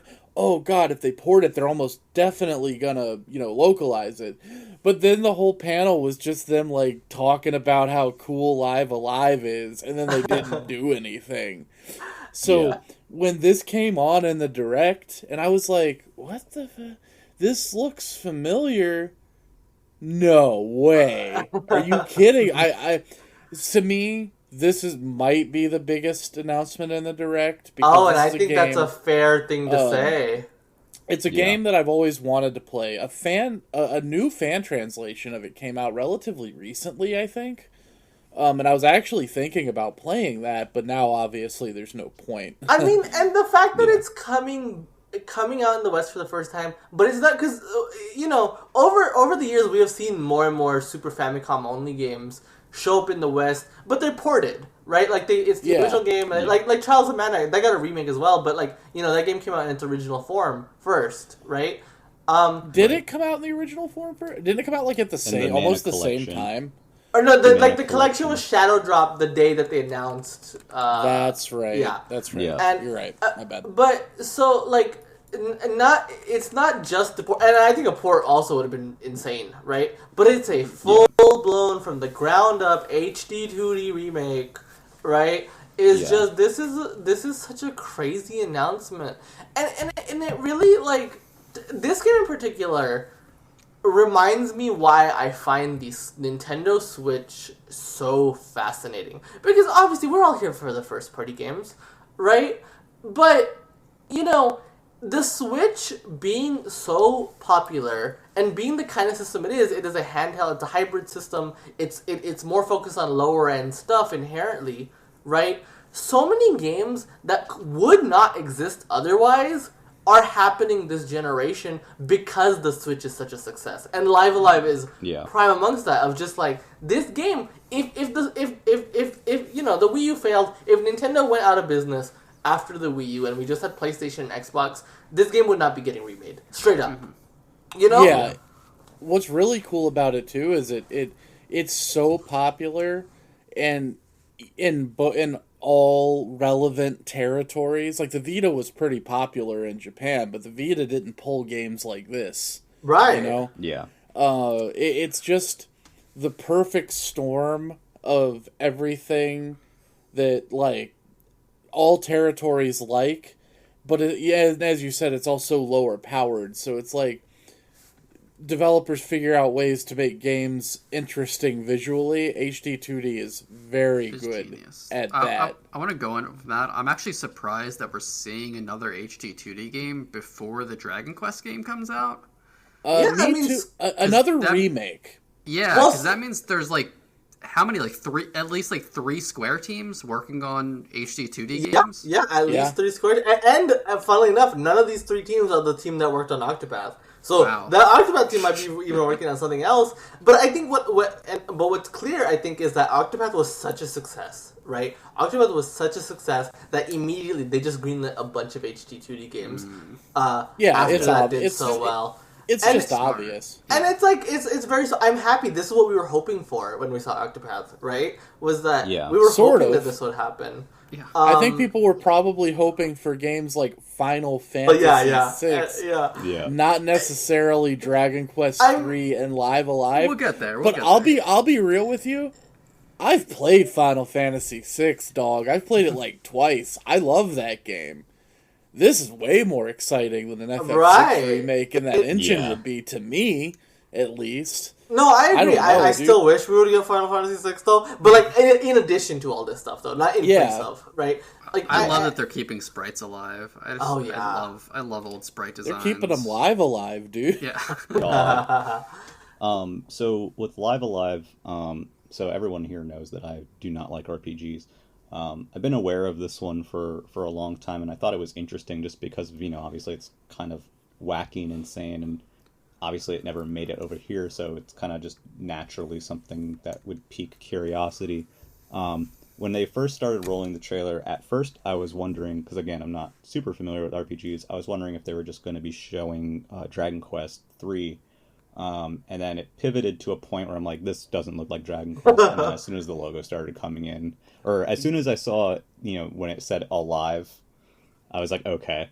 I think that kind of spelled it out for everybody, and then the logo flying in. This game is absolutely gorgeous, for one. Two, yeah, it's very interesting and unique in its structure, and it has all these very wildly different stories going on, which I think is really cool. And I know, people have commonly for HD 2D have been saying stuff like, "Oh man, I hope they do Chrono Trigger. I hope they do Mario RPG." But I'm not sure that anyone necessarily was thinking like, "Oh man, I hope they do Live Alive." just because you don't necessarily think of it. Yeah, it's not something. It wouldn't. It's so far out of left field that it's not something that if I saw that on a 4chan leak, I'd be like, yeah, exactly. What are you talking about? This is just someone wish casting, I just really want this hyper specific desire from one person. Mm-hmm. But on the flip side, if I saw that on a 4chan leak and ended up being true, I'd be like, oh my god, it's Nostradamus, dude. I mean, it's like that Switch launch thing when the person put oh yeah, they have 1-2 Switch arms and a couple other things, and everyone's like, yeah, okay. And then it played out exactly like that. You'd have this. Yeah, everybody's what do you have mean Switch arms? Sports and Mario Strikers, and then they have Live Alive. Also, just as a quick shout out, you got Yoko Shimomura, your girl. Yes. Kingdom Hearts, Super Mario RPG, Radiant Historia fame. On the tracks, that music is banging. I'm personally, I need to look into how the game actually plays, but it's one of the few RPGs that I've looked at and I've been like, man, if I can enjoy the gameplay of this, I would love to play this, because of how unique and interesting it is. But again, I have to look into that because, RPGs and I don't usually get along. You're not gonna like it. Wow, that's from what I know. You go for it. Maybe it'll be the one that clicks, but Probably I can't not. imagine. Yeah. So, and also worth mentioning, this is $50. Yeah. It's not a full not price. 60, which is weird because Triangle Strategy and Octopath were 60. Even Bravely Default and they did show 60. Triangle Strategy. Yeah. They did show Triangle Strategy as well. There's a demo for that. Very generous demo. It's up to chapter 3, and the progress transfers over. That's a very meaty free demo. Square demos are massive. This is also the company that gave us 10 hours of Dragon Quest. Of Dragon Quest 11, yeah. They love to do this, and I find it really cool in general that they do this. So I'm very excited for Triangle Strategy. I have no intention of playing it until it comes out. I just don't have time right now. Yeah, I'm in the same boat because I'm just so enthralled by Pokemon right now, and Elden Ring is not too soon after, so it's just a lot going on. But I'm still cool to do. I have a lot of friends who actually take that same approach where it's they're really excited for this game coming out, and Square puts out this big demo for it that's basically the beginning of the game, but they kind of just were like, I'd rather just wait for the full thing, because if I play this demo and get to the end of it and then I have to wait until the game gets here, there's a disconnect for me, which I think is a fair assessment. I don't know, has anyone here tried the Triangle Strategy demo? Or no, I kind of want to be clean. I want to be clean on it, really. Yeah, a lot of people are like that. And then surprisingly, that's not all for Square this time. It's also not. This stuff is ballin', dude. I'm still in shock. Yeah, there's still good stuff. Yeah. Yeah. So first off, we've got out of nowhere, the Front Mission First is getting a remake, and then they were like, "Hey, by the way, we're gonna do the second one as well." Now, these remakes are being handled by Forever Entertainment. They are the company that handled the Panzer Dragoon and are working on the House of the Dead remakes right now. So I know some people are very kind of skeptical on the quality. So I just want to these. throw this out there: Front Mission are tactical RPGs. To preface this as I always do, with I'm very ignorant when it comes to video game development and how it works. But I think it would be harder to fuck up a tactical RPG than it is anything that's action based. Right? Like, you know, yeah. All you gotta do is remake the maps and make me move in squares, dude. Like, yeah, I think people are kind of mostly just concerned about the graphical, like the look. These are they went Super for. Nintendo games, dude. Anything is gonna probably look bad. Well, I mean, you know, for example, like I know ActRaiser remake. Oh, that's true. That's true. And the Ghosts and Goblins game. And there was some controversy about House of the Dead 1 as well. It's not out yet, but you know, people have ideas about how a remake of, you know, these games should look, and I don't think that Front Mission First looks bad. I don't think it looks amazing, but I think it looks perfectly serviceable. Yeah, I think it looks pretty good. I rewatched it because I honestly during the direct I didn't think of it much, but I'm looking at the footage now and it looks pretty good. I think it's pleasant. It's not like amazing, right? Like when you look at like Live Alive, but it does the job. It definitely does the job. I think it's very significant that alongside something like Kingdom Hearts or alongside Triangle Strategy and alongside Dragon Quest, you know, and then you have something huge like a Live Alive remake, that you also have room for something like Front Mission, which, you know, is a mostly dead, it's not entirely dead, but it's not a game that has seen a new main installment in it for a while, like a traditional... You might say it's barely left alive. Man, I'm full of jokes tonight, Left alive. Dude. The thing I find most fascinating about the two Front Mission remakes is that Front Mission 1 only came out in the United States on the Nintendo DS, and nobody remembers that happening. Oh, weird. And Front Mission 2 never came out here. So these are, again, games that are kind of coming out in America on the first one not for the first time, but the second one for the first time, and that's crazy. Yeah, I had a few friends who were super into the Front Mission games and were really excited that Front Mission DS happened. That's when I actually heard about those games, because of that DS version. And I think it's really cool that they are bringing these onto a new platform, and especially, you know, people who haven't played it before, especially the second game and on that, you know, didn't come out. Just in the another West. notch in the fucking strategy RPG belt of the Nintendo Switch in 2022. And then we have our last major thing from Square Enix this time. This one is a little bit funny because of some of the background on it, but we got Chrono Cross, which is also including Radical Dreamers with it for the first time. And I know before this direct, there were certain people who claimed that a Chrono Cross remake was coming and that it was a PS5 exclusive. And did not age well. Guess what's not the case? Chrono Cross is more of a standard sort of re-release PS1 remaster. Mm-hmm. Like I don't know if it would be fair to compare it to Final Fantasy VIII or Final Fantasy. Yeah, I think that is fair. I think it's in the vein of FF7, 8, and 9, like the remasters that came out. Probably closer like to on PS4, Switch. Yeah. Yeah. They did a lot of work. It has some stuff. So. It has some stuff like, you know, being able to show off enemy encounters and you know, there's tweaks and stuff, but and it's also a great price. It's $20. Cool. And Chrono Cross, people, you know, have opinions on that game, but it's nice to see it available on a new platform. I mean, I'm happy to finally see it because it'd been rumored for so long since the Nvidia leak, right? And like every event was like, "Where's Chrono Cross?" To me, what's more interesting about this release is the inclusion of Radical Dreamers. Oh, for sure, that is so. Game. I think no one expected that. I think is this the first time a Satellaview game has been re-released? No. No, the second Fire Emblem DS game in Japan had one of the Satellaview Fire Emblems included Is this on it, the I first believe. time a Oh, really? Satellaview game has come out in America?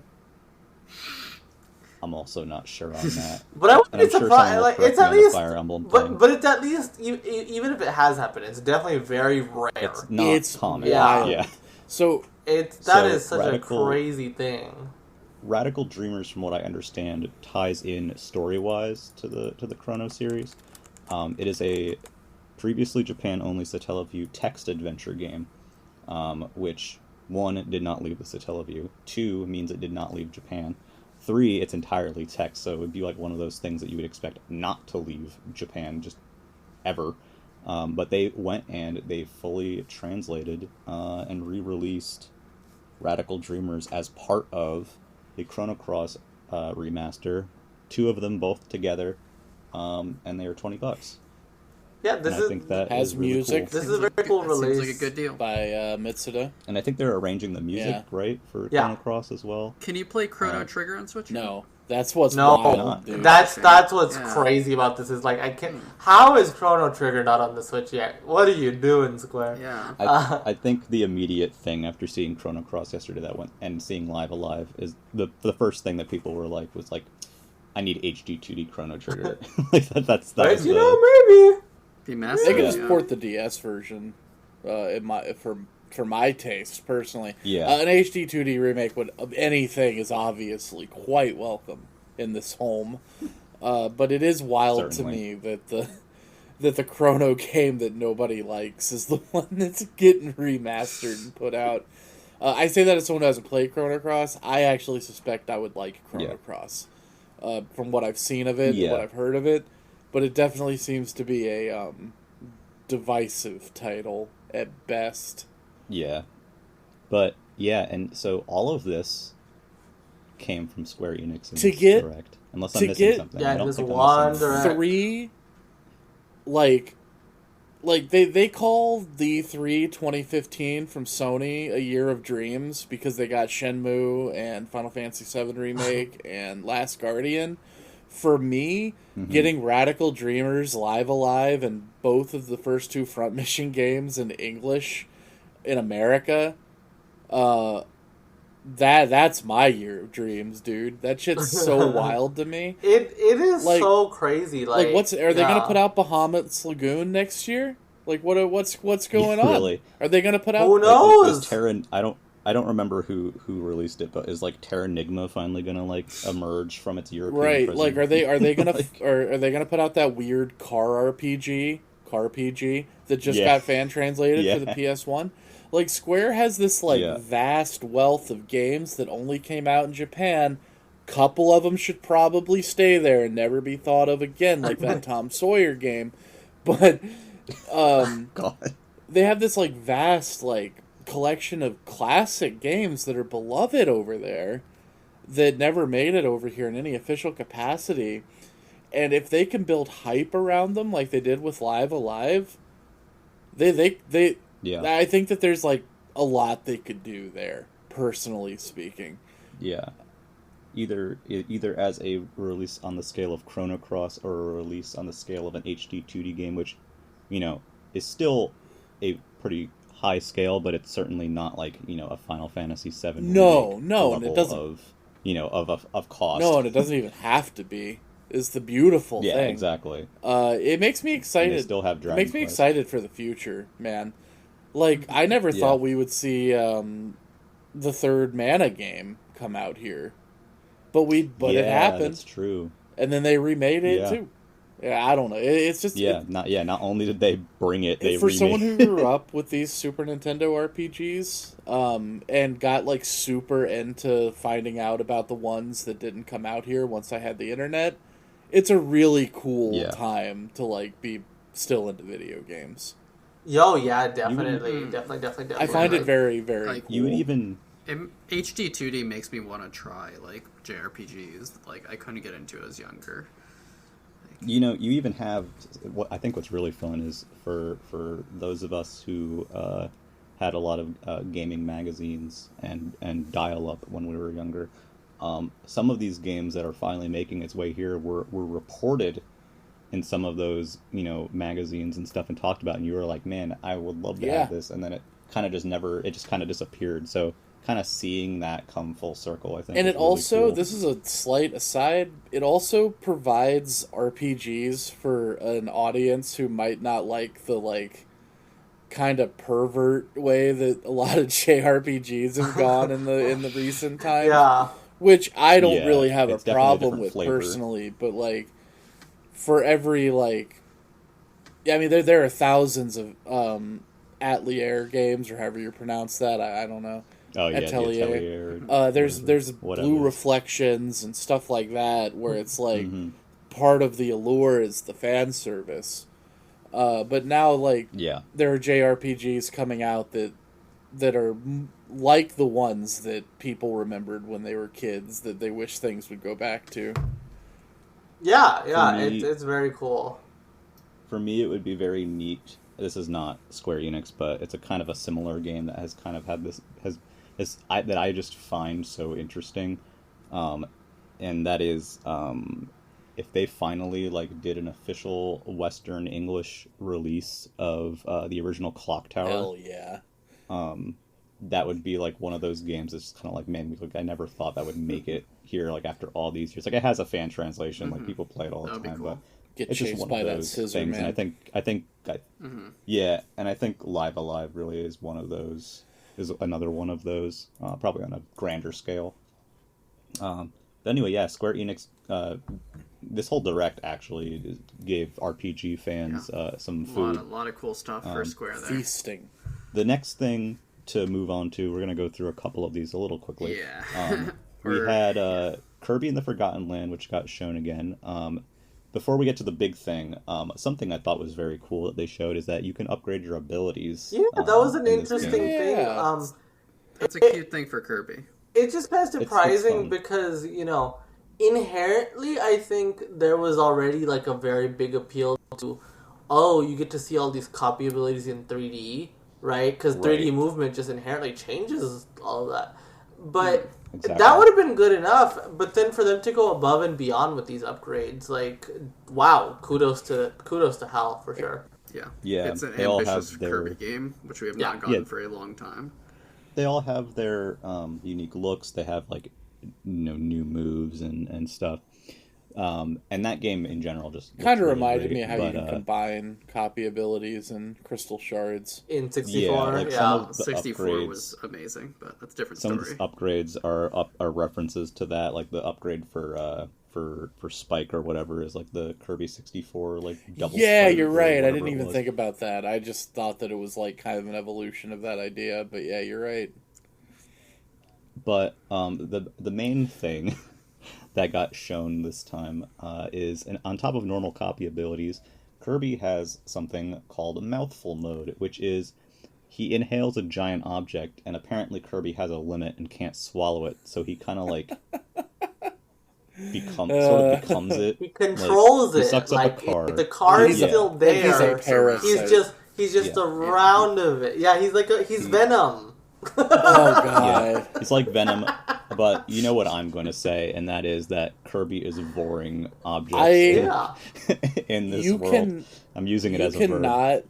I cannot be convinced by anyone that this mode this ability was not made first and foremost to go viral on Twitter. Yeah, it seems like it was made to be a Twitter meme. It's so funny. This is, but I do want to talk about its gameplay applications because I think it's very smart to have this thing of because the thing with copy abilities, we fucking love copy abilities, right? But it is so hard to design elements around specific copy abilities because there's just so much variation there, right? And you can't really control for that very much, right? But what mouthful mode Sorry, go on. You also want to let people experiment with. Yeah, and you want, you want to let people just play however they want, do whatever they want, right? Because that's the fun of Kirby copy ability. So making you got to use fire, that which they do once in a while, but but it's so light, right? It's so not light. it's light a cannon once in a blue moon. But what mouthful mode allows for is no matter what copy ability you're using, you there will be these segments where you do have to play as these certain things, as the car, as the whatever, and they go crazy with this idea, right? And so it allows for a lot of interesting, more dynamic sections in the game, without sacrificing that freedom that Kirby copy abilities allow for. It's a very smart addition to like you don't need. It reminds me of Cappy from Odyssey. Yeah, it is kind of Cappy-esque, isn't it? Which is funny because everyone said Cappy was like Jack and Kirby's like deal, like. What I thought was significant as well, and I don't know how many people noticed this, but one of the copy mouthful whatever things that you get is this scissor lift, and you use it to stretch out and reach a higher platform. Mm-hmm. However, once you exit that mode, which you can exit, Kirby hopped out and he still had his he still had the copy ability. So you don't that's lose really cool. the copy ability when you use the mouth. Yeah, I think that's what Mina was getting really at. Cool. So that's what I was saying. Like, it really allows for like you still get to if you love Hammer, you never have to let that go, right? But they still get to do fun, interesting things with that because because they found something to use that isn't just copy abilities, right? It's very smart. And I think very smart. It's really, definitely really clever. Each Kirby mainline game has a new sort of little like gimmick that goes along with it. For example, Return to Dreamland had super abilities. Triple Deluxe had the Hypernova. Robobot obviously had the Robobot.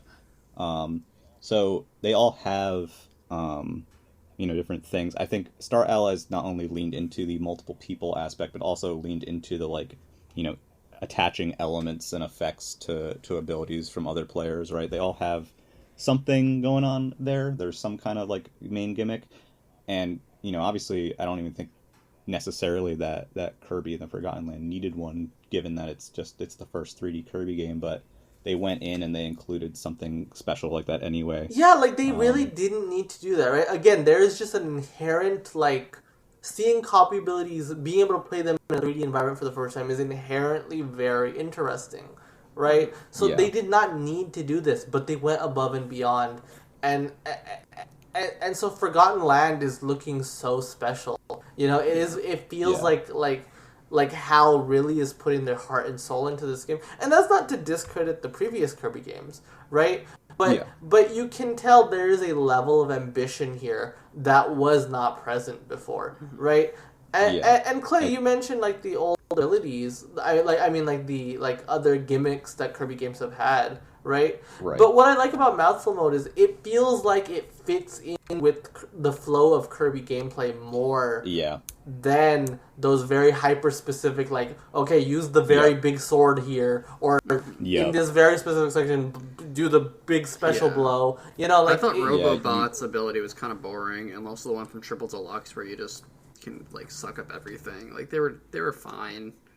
But it's just like, this one feels like, A, it's more dynamic, right? Way more dynamic, and B, it just flows with what you want from Kirby's gameplay a lot better.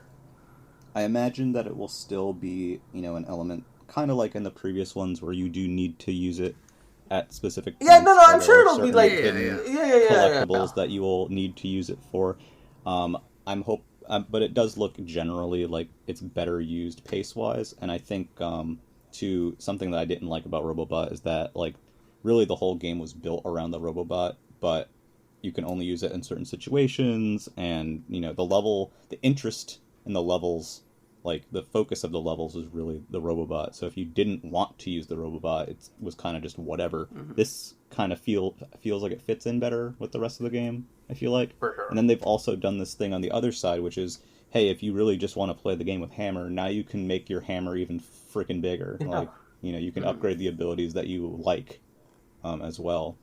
Yeah. So the whole Waddle Dee Village is cute. And it looks like you can switch between them. It looks like you can switch between them as well. The upgrades. I guess closing thought on Kirby is just like I think from the get-go we were all very excited for this game, right? Yeah. But this somehow they still managed, like a second showing of Kirby still managed to be very exciting. Managed to make me even more excited for the game than I already was. That's pretty impressive. Yeah. And there's still a lot that's unknown.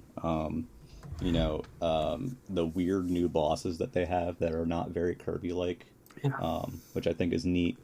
The Beast Pack, I believe they're called. Yeah, the Beast Pack's a cool name.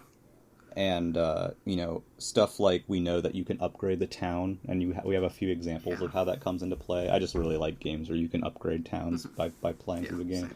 All kinds of stuff like that. I think will make this memorable. Did you see that tilt and tumble minigame? I don't know. Luigi that I did. Blood posted this picture of it looked like tilt and tumble. That's cool. Rad. But I don't I couldn't find it anywhere. But I have not seen that. I'm excited to see whatever they come up with minigame wise. I hope that minigame's it looked really cool. It was like a 3D maze thing. But I think that's Kirby. They didn't show too much, but I think it was Kirby. Cool. The next game really didn't show that much, and that was the showing for Splatoon 3. God. So all they really showed for Splatoon 3 was that Salmon Run is back. Which is cool. Man! 2 new boss characters, and you can throw eggs now.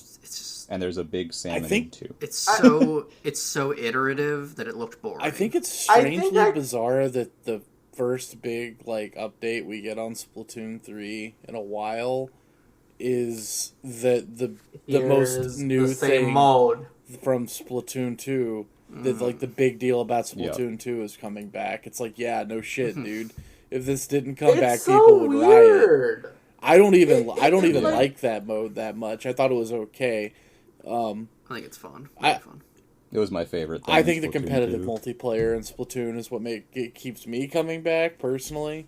And I want to be clear. I'll buy Splatoon 3. I'm gonna buy it. I'm gonna play a bunch of it online.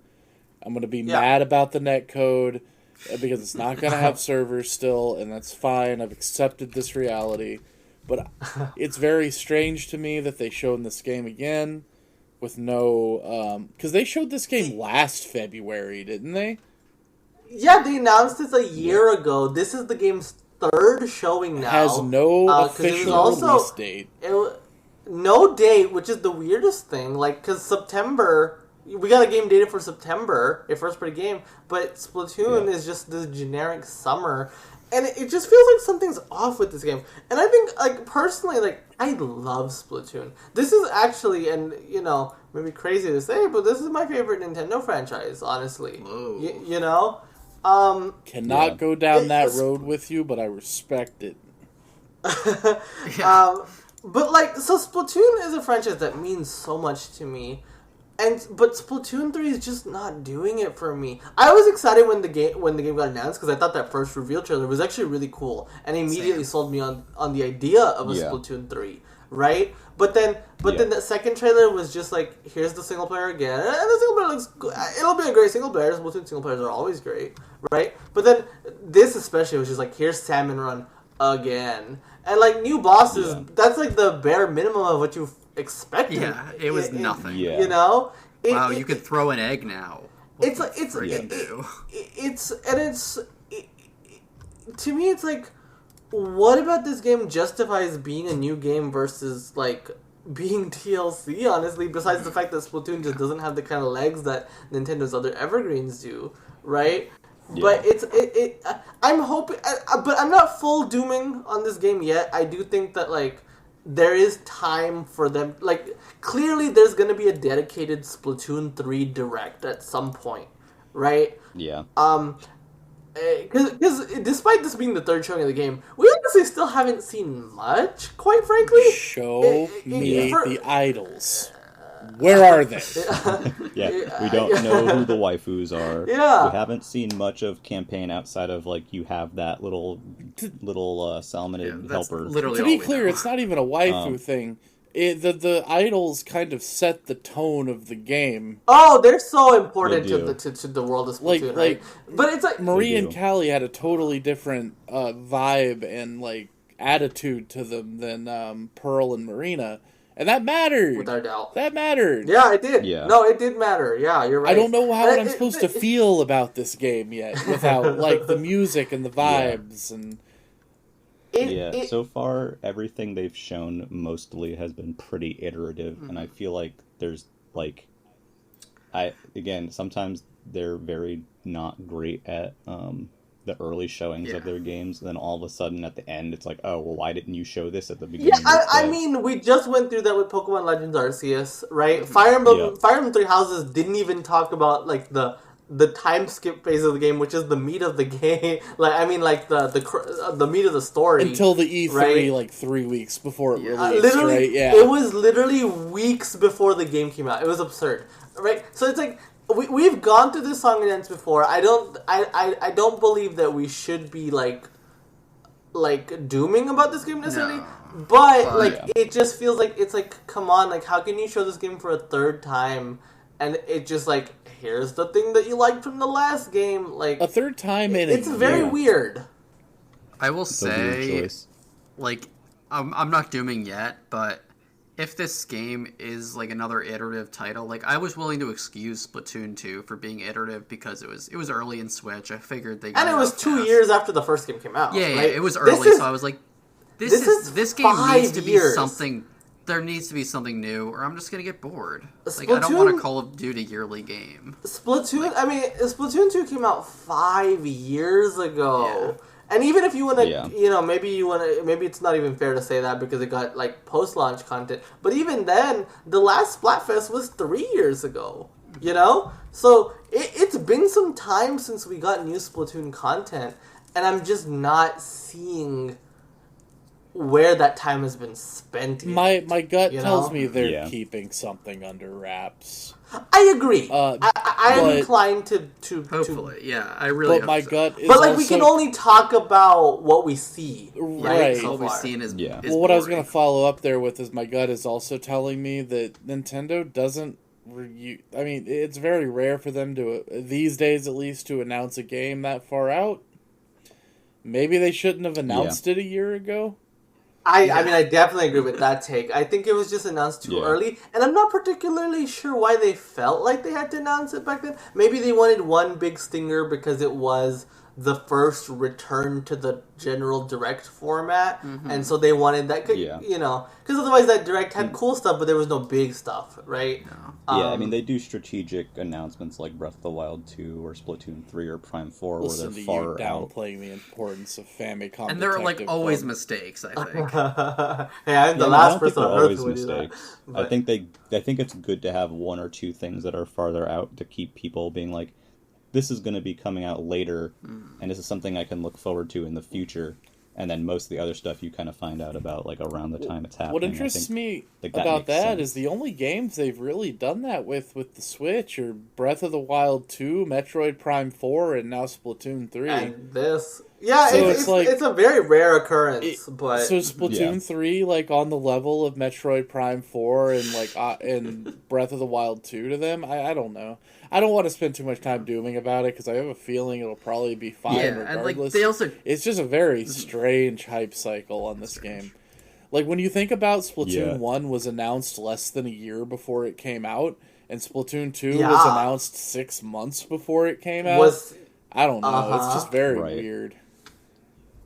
Yeah, I think ultimately, most of us would probably agree that out of all the first-party stuff that was shown in this Direct, Splatoon 3 had the worst showing. Yes. Definitely just the weakest showing in terms of what they chose to show. However, there was another game with a 3 in it that happened at the very end. It was our closer, and that is Xenoblade 3, and I understand there's someone here who's excited. I am losing my mind over this game, dog. I really liked Xenoblade 1 when I played it back, like, ages ago. I don't even remember when I think it was, like, 2013. It was a little bit even after the whole, like, Operation Rainfall debacle. But I fell in love with Xenoblade 2, man. That game's amazing. I know it has a lot of detractors because it's got weird characters, and I'm not going to say some of those character designs aren't a little bit strange. Maybe even a little bit off-putting, kind of look like weird anime sex dolls. It happens, but playing that game is a lot of fun. And that game vibes like no other. Just beautiful areas, beautiful music. And I guess maybe a spoiler alert, slight spoiler alert. Xenoblade is not like Final Fantasy in that they're all not interconnected. They are very interconnected. I think that you could play Xenoblade 2 first and then play Xenoblade 1 and probably be okay because the connection is very tenuous and doesn't really come into play until the very end. But then 3 comes out and the key art, or that key art with the two characters standing on the green grassy field and the Mechonis' weapon is sitting there next to a crashed Uriah from Xenoblade 2. Whoa, boy. I don't know what's going on. I don't know what's going on in this trailer. Who is not, sorry. Yeah. For anyone who is not entirely sure what James is talking about, I did say a bunch of dumb words. Is that it's fair. is that Xenoblade 3 is specifically bringing the stories of Xenoblade 1 and 2 forward together. Yes. And specifically also future connected, like the definitive editions, like kind of side expansion extra mode, content. not mode, but yeah, it's like a little post episode. Yeah, but like. I think this game is fun. I do want to clarify because earlier I said like the opener and closer were not the biggest stories of the direct to me, right? Yeah. I want to pick this bone because I do not understand. Yeah. Because I know you love Xenoblade. I love Xenoblade. I really do. And this is not to say this was a bad trailer. I thought this was a great trailer. I'm very excited for it. What I just meant was, to me, Switch Sports and then Mario Kart, which we have, we'll talk about. Yeah. Those two were just the biggest stories of the direct to me. That's not to take away from Xenoblade. If anything, like, and then also Live to me, that was also just a massive, crazy thing, right? So it was like, and Mario Strikers, like, this direct was just so packed that even though I am a huge Xenoblade fan and I thought this trailer was great and I'm so excited this game's coming out in 8 goddamn months, this was such a strong direct that normally this probably would have been a big deal for me, but because it came alongside everything else, it kind of fell to the wayside for me. But that is to say, I'm still really excited for this game. Xenoblade is one of like my, it is one of my preferred RPG franchises. You know, it is definitely near the top for me in terms of RPG franchises. I thought both 1 and 2 were stellar. I know in the Discord I've trolled Monolith Soft fans a lot in the past, but I do genuinely like love this franchise, you know, and so to see 3 like mixed elements of 1 and 2 together, it looks like a big like graphical upgrade, like, you know, it looks a lot like Torna to me. It's really pretty. I think the Torna engine was an upgrade. Yeah, that is true. It does look very Torna, and Torna was a big upgrade from 2, right? Like it just looks great. And, like, honestly, and I know this is such a fraught subject, but, like, the fact that the character designs are not immediately off-putting makes me feel like I don't have to kind of be embarrassed to talk about the fact that I like this franchise. So, I want to be real. You know? I've never been embarrassed. I don't give a shit what anyone thinks about that. Like, if they don't like it, they don't like it. It's fine. I get it. I understand it.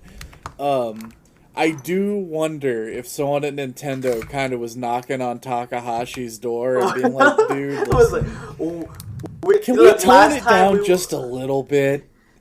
You know, last time we weren't checking in on you because we were busy with a bunch of other stuff. We had to get a whole console launch together. But, like, we realized what you did, and, you know, I want to be real. That's not gonna fly. I watched that Xenoblade 2 trailer that aired during the Switch reveal event that January in 2017. I watched it with friends. When Pyra showed up on screen for the first time, we all lost it. Everyone in the room just started laughing. Because they're comical designs. They are comical designs. Comically horny. Specifically horny. Like, I feel like I know exactly what that artist wants to do to a cartoon. Yeah, but, like, Xenoblade 3, like, it reins it in a lot. It does. In a way that I'm like, okay, you know, because Xenoblade 1, without losing the vibes, they're still wearing thigh highs. They're still got exposed thighs. You know, it's still there. You know, they're still there. They're permanently British. But but like it feels, you can tell this is Xenoblade but like in a way that like you don't have to be like. Again, that never was a factor to me, but I think it might. It's good for the like reaching a wider audience. Yeah, right. And I mean, personally, I like, even though I love Xenoblade 2, I was just personally off-put by the designs. You know? Some of them look like bad Neptunia designs, dude. It's really weird. Yeah, and so it's just nice to see. But yeah, like, this game looks very good. It's crazy. I mean, and this is a consistent thing, like, besides those exceptions we just talked about. But, like, I love that Nintendo constantly does this thing where, like, we went into this year was an anomaly, right? Where we went into this year knowing about a lot of games, right? But the fact that they still had so much up their sleeve for this year, and the only games they talked about are coming out by September. Mostly for the first half, dude. There's mostly for the first half. E3 Direct. Really, it's through like June. And then also they announced right, and that was their like big stuff this year. It's gonna be. It was exciting. their last thing, you know, like there was before the last thing, everything was first half essentially, and that was with already going in knowing about so many games, right? And so like the fact that Xenoblade just got announced, it's out in September, it looks great. Like this is such an it feels like there's no more room for releases, and yet we're still getting more and more and more. Like, they are just packing this year. Yeah, Xenoblade is just looking fucking great. I'm so excited. Yeah. I just have one thought of Xenoblade. I've never played these games before, but I thought this one looked pretty cool, and like maybe I'll try a Xenoblade. Who knows? Dude, I don't know. Like, I just want to be real with you. You're gonna be so fucking lost. Well, I think summary. Sure. They will. They expect people to be able to play these games. Yeah, I don't maybe. think. I sincerely believe that they're gonna design the game that, like, if you haven't played the first two games, you will still grasp 90% of it, right? But obviously, there's just gonna be a special gratification for those who have been fans of the franchise. You know, I wasn't sure what direction they were gonna take with Xenoblade 3. I had a gut feeling that they would maybe expand on the idea that the two worlds are, you know, connected by what happens at the end of Xenoblade 2. I'm going to be very vague about that for anyone who hasn't played these games, because I think you should play them if you care about RPGs. I had a vague feeling this is the way they were going to go, but I was like, you know, they might not want to do that for the sake of what you guys are talking about now, keeping the series accessible for people who haven't played two, you know, 60-plus hour video games. For them to be seemingly going whole hog into this game, this story that connects these two worlds, I can't even, like, put into words how hype I am about it. Like, this could be the game of the year for me. Oh, wow. But Breath of the Wild 2 is also coming out, so I don't know. This feels like an insane year for video games all around. Xenoblade 3 existing in it was not something I expected. I expected that to be next year at the very earliest. When they announced the September release date, my gut feeling was, okay, yeah, sure, that's going to get delayed. But then I remembered that I felt the same way about Xenoblade 2's announcement. And I was like, fool me once, shame on me. But I don't know. That's all I got. That shit is hype as hell. Cannot believe they're getting that game out this year. And I can't believe that they're doing exactly what I wanted with it and everything. It looks like... I mean, and they're wearing it on their sleeve, right? Like, I went to the announcement trailers page. They know. Right? And the description is literally, like, it says, a brand new story that ties together the future of the worlds depicted in Xenoblade Chronicles and Xenoblade Chronicles 2. Like, they are, like, they're not hiding the fact, like, it's not just something people picked up in trailers. Like, this is forefront in the marketing, right? That, hey, this is tying together 1 and 2. It's so obvious, you know? Though, in the trailers, too. Like, you don't even... Oh, no, it is so obvious, but, like, but, like, that's not, like, a... like you were saying, that's not like necessarily a move you would make for like trying to make it more accessible, sure, right? But they are wearing it on their sleeve, and that's kind of cool. I think that's very. I don't want to cool get too too speculative here about anything in the future, but it might put Xenoblade 4 in a weird spot. Maybe we'll get X2 next. Yeah. So what do we got up next? Well, oh, sorry, briefly, I didn't think you again, cared. Like I said earlier, RPG fans are eating a lot as always. Dude. We're gonna be plump by the end of this year. We still have one more big. We still have a lot to do, and we're 2 hours in. Yeah, we still have one big thing left next, which one big thing. Yeah, one big thing and a few really cool things. Yeah. Yeah. So, out of nowhere, they were like, "Hey, by the way, we're putting out DLC for Mario Kart 8 Deluxe." Something we've been expecting and then they said, since 2017. And then they said, "Well, we're putting out DLC for Mario Kart, and it's going to be remastered tracks from previous Mario Kart games." Okay. And then they were like, "Oh, and by the way, it's 6 waves and 48 courses. This is bonkers." And then a whole new game. And then they said it's $25, or if you have Nintendo Switch Online Plus expansion pack, it's included in that. And this content is going to release from March 18th, I believe. Yes. It's the first release of Wave 1, all the way through the end of 2023. So all of a sudden, Mario Kart 8 Deluxe has 2 years of content ahead of it. That literally doubles the track count. So I would like to point out... Who would think we were getting Mario Kart 8 content in 2023? That it is included in the expansion pack, but since it's running until the end of 2023... That's 2 years of paying for the expansion pass. That is 2 years. Just for the that is just true. to keep things in context. Or $25, which is a paltry, really fair like 50 price. cents a track, I think. Yeah. Yeah.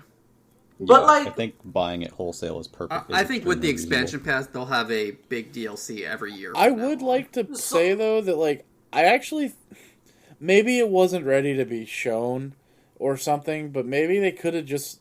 I think a lot of the people that were upset at the price of the expansion pass maybe wouldn't have been quite as upset if they knew that this was coming in November when they first announced the price.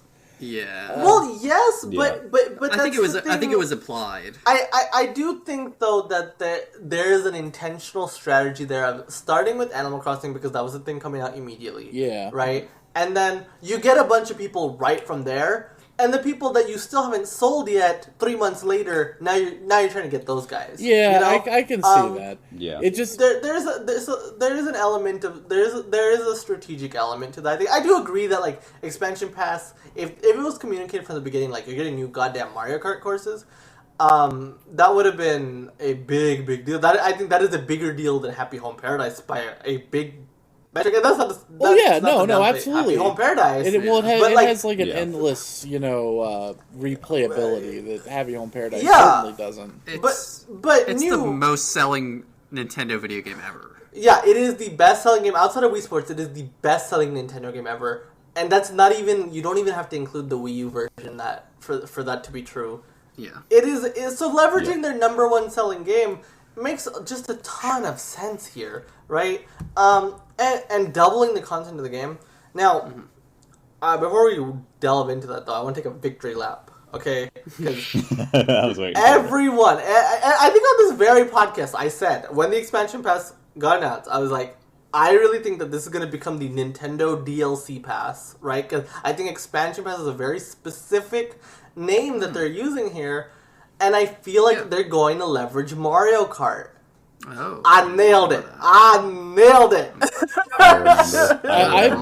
that's pretty good. That's a pretty good call, but there's also a very believable world where the only thing that was ever added to it was Animal Crossing's DLC. No, that was a very believable world. I don't think that was. But I think Tetris 99 is still the only. I guess Pac-Man, fair enough. Yeah. But Tetris 99. No, I would have assumed we would get like a big DLC every year. But like that was my guess. I do think like despite me guessing this, it is still crazy, right? Like 5 years after the release of this remaster. 8 years right? after and the remember, original. they did add Labo support at some point, so this game did get weird updates. Right, but like nothing major. No, nothing like right? this. No. 8 years after the original release of the game, we are getting double the amount of content, and like we are in year 5 of the system. I mean year 6 of the system. Excuse me, and this is just. I mean, I feel like this has a lot of implications because. I mean, first of all, I think it's pretty clear to say Mario Kart 9 is not in active development right now. Like, if it is in very, very, very early pre-production, but they are not putting serious work into it, because otherwise they'd put all these damn tracks in that game. Or it's going to be a very different game. Or sure, that's a possibility. Yeah. But, like, I do think, though, regardless, can we... Go on. It just like Mario Kart 9. I feel like is in very early, to me at the most, it's just very early in development, right? Like they clearly want Mario Kart 8 to be the thing still for years to come, right? At least. And so again, we just came off of a year where Mario Kart 8 Deluxe has in 9 months sold 8 million copies. It's probably going to sell another 1 to 2 million on top of that this next quarter. Right, you might hear more about that in a future episode. Yeah, this game is averaging like more than 9 million copies every single goddamn year, right? It continues to be just a crazily selling game. It makes sense to me, like this idea that it was too late for DLC never made sense to me because 10 million new people are buying this game every single year. Yeah. You know? The idea that it was too late just never made sense to me. Especially when they have a well of just tracks that they can pull from and remaster or redo completely. Like, they don't even have to make a new track, really. Yeah, though I think we should point out where these tracks are coming from, because it's the first 8 of these. We don't know if it's all of them, but like we can make a pretty educated guess that most, if not all, of these new tracks will be ports from Mario Kart Tour. So like they're not fully remaking these. They are not like to the scale of like, because like we've seen levels. No, but they still have they have like the base HD versions of these tracks, and they are porting them over to. They're not porting them from the 64 game. They're porting them from Tour. Right. What I'm saying is, like, these are clearly not to the effort of, like... Because Mario Kart 8 brought back a lot of new, old tracks, right? Mm-hmm. And those tracks basically look brand new, right? They put so much effort into those and so much... And this is clearly not that. This is very clearly, like... Here's basically, like, upscaled Mario Kart Tour tracks, right? So there's less effort being put into this, but I don't think that necessarily diminishes the value proposition No, not at all. Because it is a $25 release. But I think it's still a clear sign though that they plan on leveraging this particular game for some time still. You know, And this has kind of been the undercurrent of like the last like year, 2 years of the Switch is that like. So many of their heavy hitters that you would have expected that, like, they're developing the Switch 2 entry, like Breath of the Wild, Splatoon, and now Mario Kart, right? All these things are getting major stuff, new games for most of those, this year and beyond. Like, Splatoon 3 is another game that's going to be supported for 2 years, right? Like, so many of Nintendo's tentpole stuff is getting released now, which makes you think this doesn't feel like a company ready for a generational transition yet. Like, we are not in that phase yet, you know? Absolutely not. Yeah. I want to sticking to Mario Kart 8 for a second. I wanted to get back to the new tracks. Sure, and I think the one that sticks out the most to me is like you could tell the difference between a Mario Kart 8 track and a tour track is if you look at Choco Mountain, it looks a lot more like the 64 course than any of the 64 courses that are in the base game. that are Mario Kart 8. Sure. Like I think I people are looking for like the a geometry comparison. is very simplistic. Like it's to me it reminds me of like the Mario Kart 7 art style, but in HD. That's how I always felt absolutely. like Mario Kart Tour looked like. You know? Yeah, and it's funny because they actually redid Choco Mountain for Mario Kart Tour first, and that new version is the one that's coming here. Mm-hmm. So, I just want to briefly mention Wave 1 is coming on March 18th, and it has 2 cups, and I just want to briefly list the tracks for anyone listening. First cup is Golden Dash Cup. It is Paris Promenade from Tour, Toad Circuit from 3DS, Choco Mountain from N64, and Coconut Mall from Wii. Let's go. And then the second cup is Lucky Cat Cup, and it has Tokyo Blur from Tour, Shroom Ridge from 3DS, Sky Garden from Game Boy Advance, and Ninja Hideaway from Tour. So they are leveraging these courses. I mean, also Tour was a failure, right? So it makes sense that they want to repurpose those things. They're not particularly, I don't think, particularly happy about how that one went for them, so I think it's even more helpful that they're able to leverage that work here while still also kind of like making something off of Tour. Yeah. But also, something I'm personally curious to see as someone who's played a fair bit of Tour is how they implement the tracks that are Tour specific, because in that game it's kind of like the Super Mario Kart where you have like Mario Circuit 1, 2, 3, 4, 5. With the Tour tracks, like there's Paris Promenade 1, 2, 3, 4. Mm-hmm. And they have different layouts, like the track layouts that go through different parts of the map that they've created. So I'm curious to see how they translate that over to the Switch version of these courses, if they try to like maybe combine some of those elements together. If we do end up seeing a few that are like, oh yeah, Tokyo Blur 2, or like what they do with it. I mean, maybe that's it's possible that more work is being put into those Tour specific courses than some of the other ones. Which would be cool because, the two... I mean, to be honest with you, I don't know the quality of the tracks, but the Tour tracks are kind of what I'm personally most interested in because they are new courses to me. Like Mario Kart Tour, I don't play that game, Same. Yeah. For me, I would say that the real-world location tracks in Tour are probably some of the more simple and less interesting tracks in that game. Sure. So I'm very curious how they're going to implement them on Switch, and hopefully they'll be a lot more interesting than they are in Tour, especially if they combine elements from different ones. However, one exception to that rule is Ninja Hideaway, which is our last track in this wave, which is from Tour, and feels like a normal standard Mario Kart track, and it is extremely good, and I'm very happy that it gets to exist on I'm just console. hyped. But yeah, this is just one of 6 waves. I'm hyped to hear I the can't believe music. it's 48 tracks. Oh yeah, and they're remastering the music, right? It's not the music is not just ported from Tour. Stuff.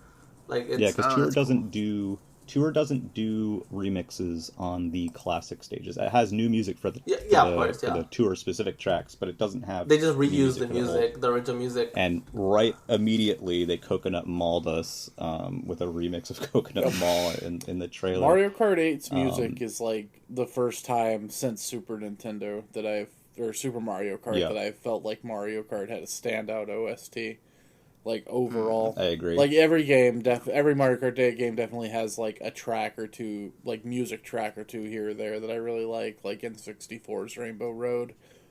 But right, like nothing tops like Koopa Beach from Super Mario Kart or Toad Harbor from Mario Kart 8. Choco Island. To hear all these old tracks have their music redone in a Mario Kart 8 style is going to be hot. Yeah. Yes, very much agree.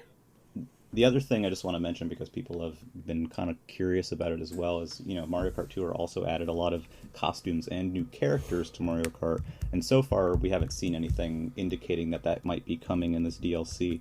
But people are I kind of feel like there's a bit more to show here that's not necessarily available yet. I wouldn't be surprised if at least a few of them Sausage Luigi maybe made it. Yeah. Maybe they just show up as like, hey, like the tracks are paid, but maybe they just like when those packs come out, they do like free updates with characters. That would be really cool. Or costumes. Yeah, that's what I think. Yeah, or just even like let me tap a button to be a different costume. Can I share with you something that somebody in the Discord said? It was a Gar. Yes, that's what I was going to ask you about. He said it, and I read the words, and it made me like vomit everywhere. It was a mess. He was like, "What if they have you link your Mario Kart Tour account and any of the characters and kart parts and costumes that you have pulled from the gacha pipe are now available to you in Mario Kart 8?" That would be so nasty. They would. That would be so nasty. But I don't think they would. That is the most cynical, horrifying idea that I've ever heard in my life. There is a thing that was found in one of the updates, and I don't know if it was for 2 or if it was for 8, that suggested that they were planning some sort of connectivity between 8 and Tour. And now I just want to point out, I don't think it would take the form of like syncing your garage or whatever, because if you remember back with Animal Crossing New Horizons, if you connected with Pocket Camp, you got a download code essentially for a bunch of Pocket Camp items to include in that game, and all you really had to do is just like link the two together. So I think if they are going to do something like that with Tour, it would just be hey, you play Tour, okay, cool, here's a code, and now you'll get like, characters from Tour or costumes from Tour. That would be ideal. Mario Kart 8. I don't think it makes much sense to try and sync people's like parts and character and costume libraries between the two. I think it's because my entire time playing Tour was doing one track, not liking it, deleting it, and then a couple months later they were like, hey, we put Rosalina in a witch costume. And I'm an idiot, so I downloaded the app, did my free pull, got like a wheel, and then deleted it again. Yeah.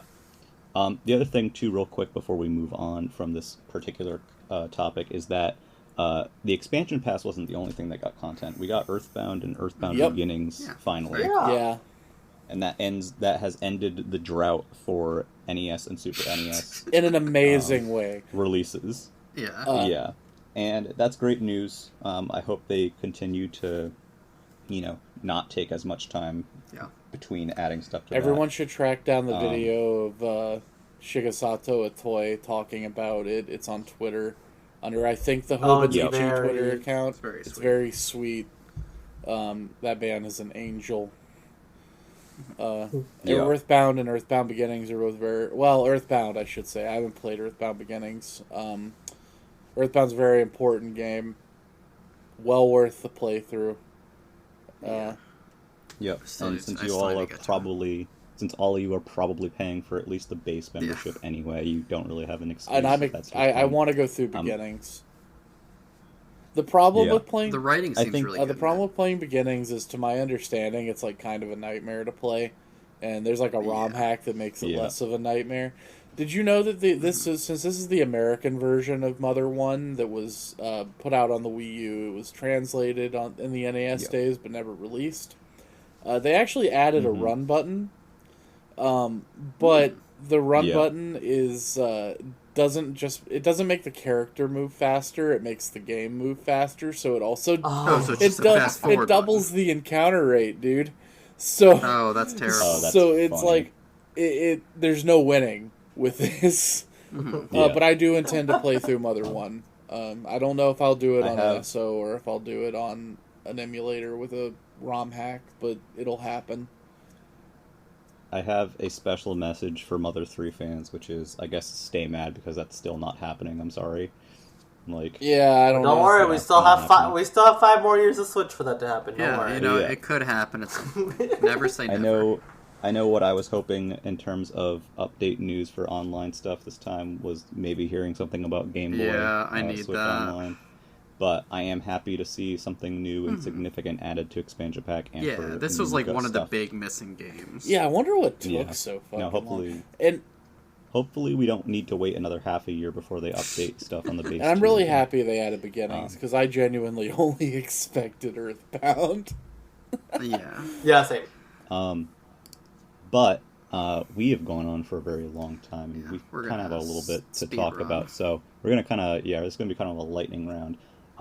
There's a list of other stuff that we saw during the direct that we had stuff to say about, and I'm just gonna kind of go through the list, and whoever is, interested in saying stuff can say it. First item on the list: Klonoa Fantasy Reverie Series, the Klonoa 1 and 2 Radical remake. name. I've never. These games are amazing. I've played most of both of them. They're so much fun. If you like 2.5D platformers like Kirby 64, you will love these games. These games. I'm excited. I am. It's one of my favorite announcements in this direct. Yeah, that wasn't, me too. Like an earth-shattering I thing. screamed. I've never Played. I did too. Never played Klonoa, but I audibly- am excited to play these remakes. That's exactly where I platformers. am. Never played Klonoa. It's one of the last 2D platformers that I haven't played, like one of the last notable ones. So gonna rectify that. Remember, I was Klonoa only 2 had a cool surfing level. That was fun. I was only expecting the first game. I'm really glad that they put Same, both yeah, of 'cause the console ones. Klonoa 2 has never been released outside of PS2, and it's really expensive it's these days. pricey. And to quickly reiterate, And they even touched up stuff on Klonoa 1 remake. So What'd it's you the Wii version as a base. It looks but a lot it's better. It's touched up. and What were you just saying, to James? reiterate, Fantasy Reverie is a radical name. Yes. It's so cool sounding. That is a Final Fantasy Square It Enix is ass name. Integrum for perfection. God. Okay, next on the list, No Man's Sky showed up on Switch, which I don't think anyone was expecting. This looks too good to be on Switch. I don't understand how this looks that good. Yeah, it looks like a lie. I was genuinely very impressed by this in terms of how it was running and that they did it, and then to come to find out later they've been working on it for a few years, and it's an internal project. Hello Games did this themselves. It's impressive. So it's not some, they farmed it to some I think it's studio possible who's that this is stupid. honest footage, but obviously we'll see in summer. Yeah. But Um, I'm willing to give them the benefit of the doubt, and if this is what it looks like, I'm gonna buy it on Switch. I'm honestly. somewhat willing to give them the benefit of the doubt because of the shit show they went through back when No Man's Sky first came out. I suspect they don't want to relitigate that problem again.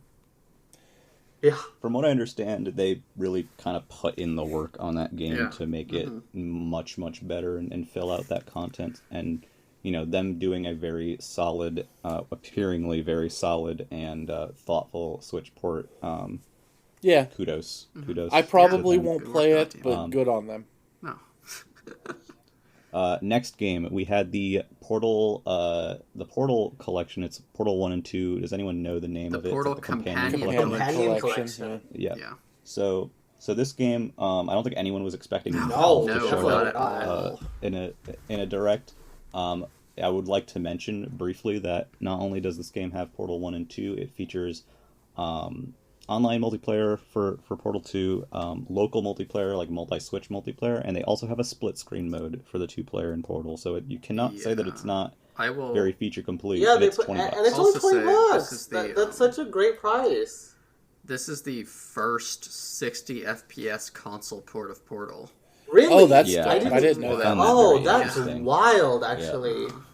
And Wow. it is done by the studio, I guess, that was handling some of those Wii to NVIDIA Shield ports. Not just Wii ports. They did. They PC ported ports. Portal 1 and 2 and the Half-Life games To the Shield. Yeah. Yeah. So we might So see a Half-Life hopefully- collection as well. at Yeah, some point. hopefully we see Half-Life come through as Oh, well. that'd But be sick. Portal 1 and 2 fully complete with multiplayer options for $20. Yeah, these I think. games Have are we all amazing. played them? I like. If you haven't played them, go Oh, play Portal. I've played them them. both, but I'm gonna Yeah. rebuy it on Switch. Honestly, Did- it $20 is such a good price, and I love these games. So. Does it have gyro? Does anyone know? That's what I want to That know. we don't That's the know big yet. thing. That's But what I I wanna think know. it will I because think so, because 'cause Valve it's is Valve. such a proponent of Yeah, gyro true. controls. They are. Yeah. I just want to say that That'd Portal be- is goated, easily one of the best Yes. video games ever made. Portal 2. Even Absolutely. 2. I think Portal 2 Yeah. might Yeah. maybe a little less goated, but is very minor. But still, Portal 1 is Yeah. amazing because Yeah. it's 3 hours long, and there's not a single second of that 3 hours that feels wasted. Yeah. Not a second. Yeah. Very, very tight game. It's funny, which video games have a very hit and miss when comedy is involved. Yeah. And despite how people have run that game into the ground in terms of jokes and references, it is still very solid. I feel like at this itself. point we're so far beyond the cake is a lie that people can maybe go back to enjoying it unironically again. Yeah. Very, very good games. I cannot recommend them highly enough. Yeah. Next on the list is not a game, but surprisingly, Metroid Dread is getting 2 updates. Yeah. The first launched already, which is Dread mode, which is a one-hit death mode. A rookie mode, which is for people who suck, like David Jaffe. Both of these modes sound miserable. Yeah. Both of these modes do sound miserable, honestly. I don't think rookie well, mode rookie mode sounds miserable, Rookie but for someone, fine, yeah. but for someone who's already played it, it's just like meh. That update is nothing for me because I will never play a one-hit kill mode. I do think it's cool that they included rookie mode in the demo. They updated the demo to include that, which I think is cool. More significantly, the second update is coming, I believe, in April. And that adds a boss rush mode, which is something that I personally very much wanted in Metroid. Now they're fun. That's amazing. Boss rush modes are shit. That's a fun. Has Metroid had them historically? I don't think so. No, I don't think so. I didn't think so. Nope. This is it. This is the first time. I have a question. Do you think there's a possibility of a paid expansion down the line, considering they're updating the game? I don't think so because I don't like know what a Zero Suit expansion. I thought that's what they were going to tease today. The only way I could see something like that working is if it is a chunk of the planet that is not seen in the main game and it's completely separate. Yeah, like a standalone Zero Suit kind of like deal. I think that would. We talked about it a little bit, but in the Dread episode, so I'm not going to go on about it here. But the map in Metroid Dread, the full map of the planet, there's this very weird chunk of the map that has nothing in it, and it was so weird to me when I got to the end. I was like, it felt like there should be another area there. So that's the only way I can really see that taking shape or working, as if it's a separate area. Maybe it's a prequel to, because you can't, that's just going to be where it fits in, and maybe you play as Raiden. Would it be free with the NSO expansion pack? Who knows? Oh, yeah. But I am looking forward to Boss Rush. I think the bosses are some of the strongest aspects of the Mercury Steam Metroid games. So, awesome there. Next game. They showed MLB The Show 22, and this is the first time that a PlayStation Studios game is on a Nintendo system, and boy, I laughed a lot. It looks so bad. I was like, I bust out laughing. I could not believe that they were willing to show this god awful fucking thing on in a direct. It was hilarious. They were honest. Yeah, it was a very awkward segment too, with the quote unquote jokes. But Shohei Ohtani is I've been told is a once in a lifetime, once in a generation talent. So pretty cool. Yep. I do appreciate that it is cross play, cross progression, that's cool.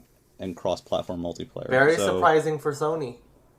Yeah. If you like baseball, it's very that's great. I just really hope that the final version, or they patch it to a point where it's not whatever the hell they showed yesterday, because that was extremely disappointing. No Super Mario Sluggers. Yeah. Next game, we had the Assassin's Creed. Yeah, Ezio those games collection. also looked like shit. Looked like shit. Okay, but was this a case of? What was this a case crusty. Of? Like, is this a bad port, or do those games just not look as good as we remember them looking? I played them on PC, so I played them at a pretty high resolution. So maybe I think they look. But like, if we go back and look at the they look at the 360 version. Maybe you're seeing something that looked a little shittier. What I will say is that of those old style Assassin's Creeds, Ezio, at least 2 and Brotherhood, Revelations, the third game in that pack, not very good. But 2 and Brotherhood are the pinnacle of the old style Assassin's Creed before they turned them into big sprawling RPGs. So if you have any interest in playing those older games, you can skip 3. 3 is garbage. People really like the pirate one, and I think that's on Switch too, Black Flag. But I don't have any. Yeah. There's the Black Flag collection with that, and but the other one, Rebels if or you something. Brotherhood and 2 are probably worth your time if you think you care. If you don't think you care, then you know you don't care, because it's Assassin's Creed. Yeah. There's also 2 movies included on this pack as well. Why not? Oh, wow. Balloon the Cool file little size thing. for no reason. Great. Well, that's just another kidding. fun thing. Assassin's Creed 2 is the only game on cart. Everything else is a Of course download. it is. Yeah, So, that makes sense. Yeah, keep that in mind if you are a physical collector. If not, then whatever. Next on our list is another game that is back, and that is Star Wars: The Force Unleashed. But what is funny about this Lost my one? shit when I saw this game show up, because I did not expect to ever hear the words Force Unleashed again. But it gets, I thought this but was, it, I thought this was really exciting until but I it heard gets what this funnier version was. when you find Yeah. out what Mina told me about it, and now I'll let her tell you about it. It is the Wii version of the game. Oh. And if you don't know the Wii, so this game came out on 360, PS3, and Wii, right? Maybe PC, I don't know. But the HD consoles had like the real game, I guess you Like, could say, right? Like amazing the main physics. focus, Yeah. and LucasArts then contracted out some other developer to just make a completely different version of the game for the Wii, like a Wii specific version of that game, like Sonic Unleashed, right? Yeah. So apparently this is the original team who made that Wii version. They're the ones doing the port, so I guess it makes sense that they would be porting the one that they made, right? Yeah. But it is so funny that Force Unleashed Wii version is getting ported. That game looked like shit as well. Like, oh my god. I just want to say, I had this Yeah. you know that moment you have where you see a game, an older game that you played, and you have the moment of like, wow, the version of that in my head looked way better. Yes, I had that exact Yeah. same thing. I Yes, had was that just- moment so intensely with this game, but I didn't realize it was the Wii version when I was watching the direct. That's really that I funny. thought I was like legitimately losing it a little bit, because I was like, I remember this game looking significantly better than this. I must be like going insane. I must be like literally losing my mind on this game. Like, what am I remembering a different game? So you telling me that clears up a lot. Because like, you think Assassin's One Creed thing- 2 looks crusty? Oh man. One thing with this version they mentioned is that they have made improvements supposedly to the motion controls. I am actually genuinely curious about that, but I don't care enough about Star Wars or that game to play it. So I guess I'll find out from someone else. I'm just gonna stick to the Xbox version. Next game on the list, they showed Advance Wars 1+2, and the reason we're bringing this one up is, 1, they finally confirmed that eShop release date. 2, they added full voice acting and improved the visuals of the game. And 3, they confirmed that the War Room and the custom map creator and online multiplayer is all So there. I didn't think this game looked as bad as a lot of other people did. I definitely understand that it's a downgrade from the pixel art. I'm a big Advance Wars fan, and I feel that criticism. I thought the games looked fine. I think it looks pretty damn good now. I'm actually Yeah, I think it into looked how better. it looks. Like I think it's a cute style, and it definitely looks better than when it did at E3. Which makes sense because it's been 8 months since E3, right? And man, it's coming out soon, April 8th. Like that's within 2 months. Yeah. Oh. Yeah, they have Aaron Hansen voicing Max, what sounded like Christina V voicing Sonya. The animations are definitely a bit more developed. The game looks nicer. I also was someone who thought it looked nice to begin with. The fast forward feature is cool. I don't know if that's something that was in the original games or not. Where you can speed up like the combat scenes. I'm not sure. I don't maybe. think it was. Okay. But it looked very good, and an online multiplayer would looked like up to 4 people. I would That was a surprise. I didn't expect it online. really Advance like Wars. this series to come back for real.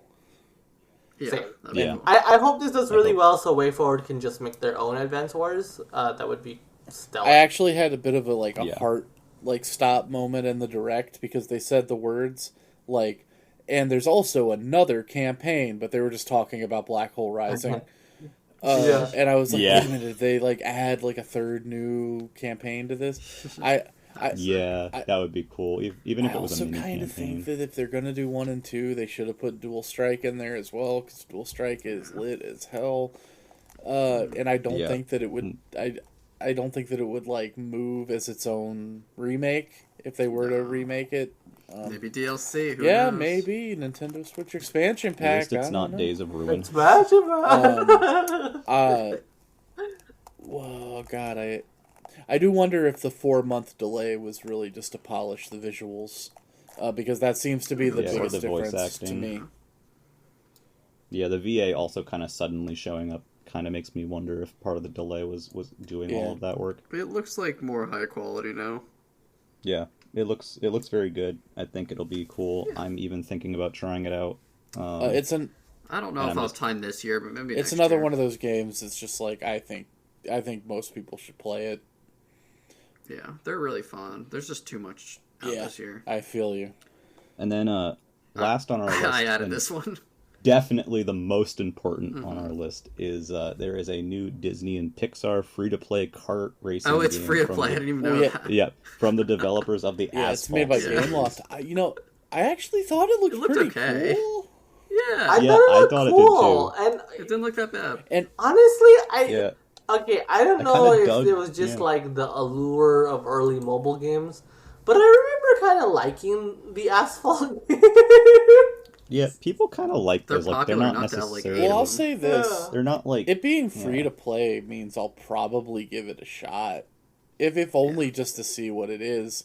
I do think having it in the same direct as 48 Mario Kart 8 DLC tracks was maybe a little bit rude on Nintendo's part. It makes me wonder if they told Disney, be like, "Hey guys, maybe not this one. Maybe not this one." I kind of liked the look, and like it kind of looked like maybe the tracks would kind of try to fuse elements between stuff together. Maybe I don't really know if that's the case. I don't have a good enough eye for Pixar and Disney to tell you if they did crossover. Well, and I do appreciate that it seems like the roster is just like Disney and Pixar, and not Marvel and Star Wars also. Yeah. Or like The Simpsons or whatever else Disney owns these days. 24. Yeah. I'm glad they gave Mickey his like Fantasia power kind of thing, and like Mulan's there and stuff. It's a weird year for kart racers, man. They got that Chocobo GP game. Chocobo GP's also coming. Funny thing about Chocobo is that like right after the Direct, Square was like, "Hey, by the way, we're doing this season pass sort of thing with Chocobo." I don't think it's like a paid season pass. It's kind of more like the Crash Team Racing one. Sure. And like you can unlock Cloud Strife, and I'm like, that kind of feels like you should have included that in the Direct too, but maybe they were all out of. They're all out of slots. They should have included Cloud in the base game of a Final Fantasy kart racer. Squall, I guess, is in there too. Yeah, dude. You can unlock Squall. Hell yeah. But the game I believe is also the Disney game is also I believe it's cross play. Oh, neat. I could be wrong on that, but I believe it's cross platform. So yeah, now that we talked about the most important game, Disney Kart. Yeah. And Ness is going to destroy us for how long this episode is. Just want to do some very brief housekeeping. First off, we have a website. It's nintendopipeline.wordpress.com. You can see articles that have been written there, community articles. You can get a link to our Discord, which someone say the name of the Discord link. Discord.gg/Nintendo Pipeline. Yeah. Perfect. And on top of that, you're listening to us on something, but we are on YouTube, we are on Apple Podcasts, we are on Stitcher, we're on all kinds of stuff. So if you like what you hear, I would definitely appreciate you following us or spreading the word. And then lastly, would also like to thank Mina for guesting on this episode, because Mina demanded to be here for the Direct. Look, it was very important that I was here to take my victory lap. I think the if we were to summarize everything today is that there are a lot of games coming this year, to the point where like months are getting doubled up on big releases. We like Nintendo. March, April, June, and July have 2 Nintendo published games apiece. Yep. It's crazy, and they revealed a game for September, but otherwise the second half of the year is still like unknown. They have all these games, and they still have a lot to show for the year. This is a crazy year for the Switch. And most importantly, I don't need to think or hear the words Mario Kart 9 until the end of 2023. Thank you. Good night. 9. Have a good one. Mario Kart 9, everybody. Shut up.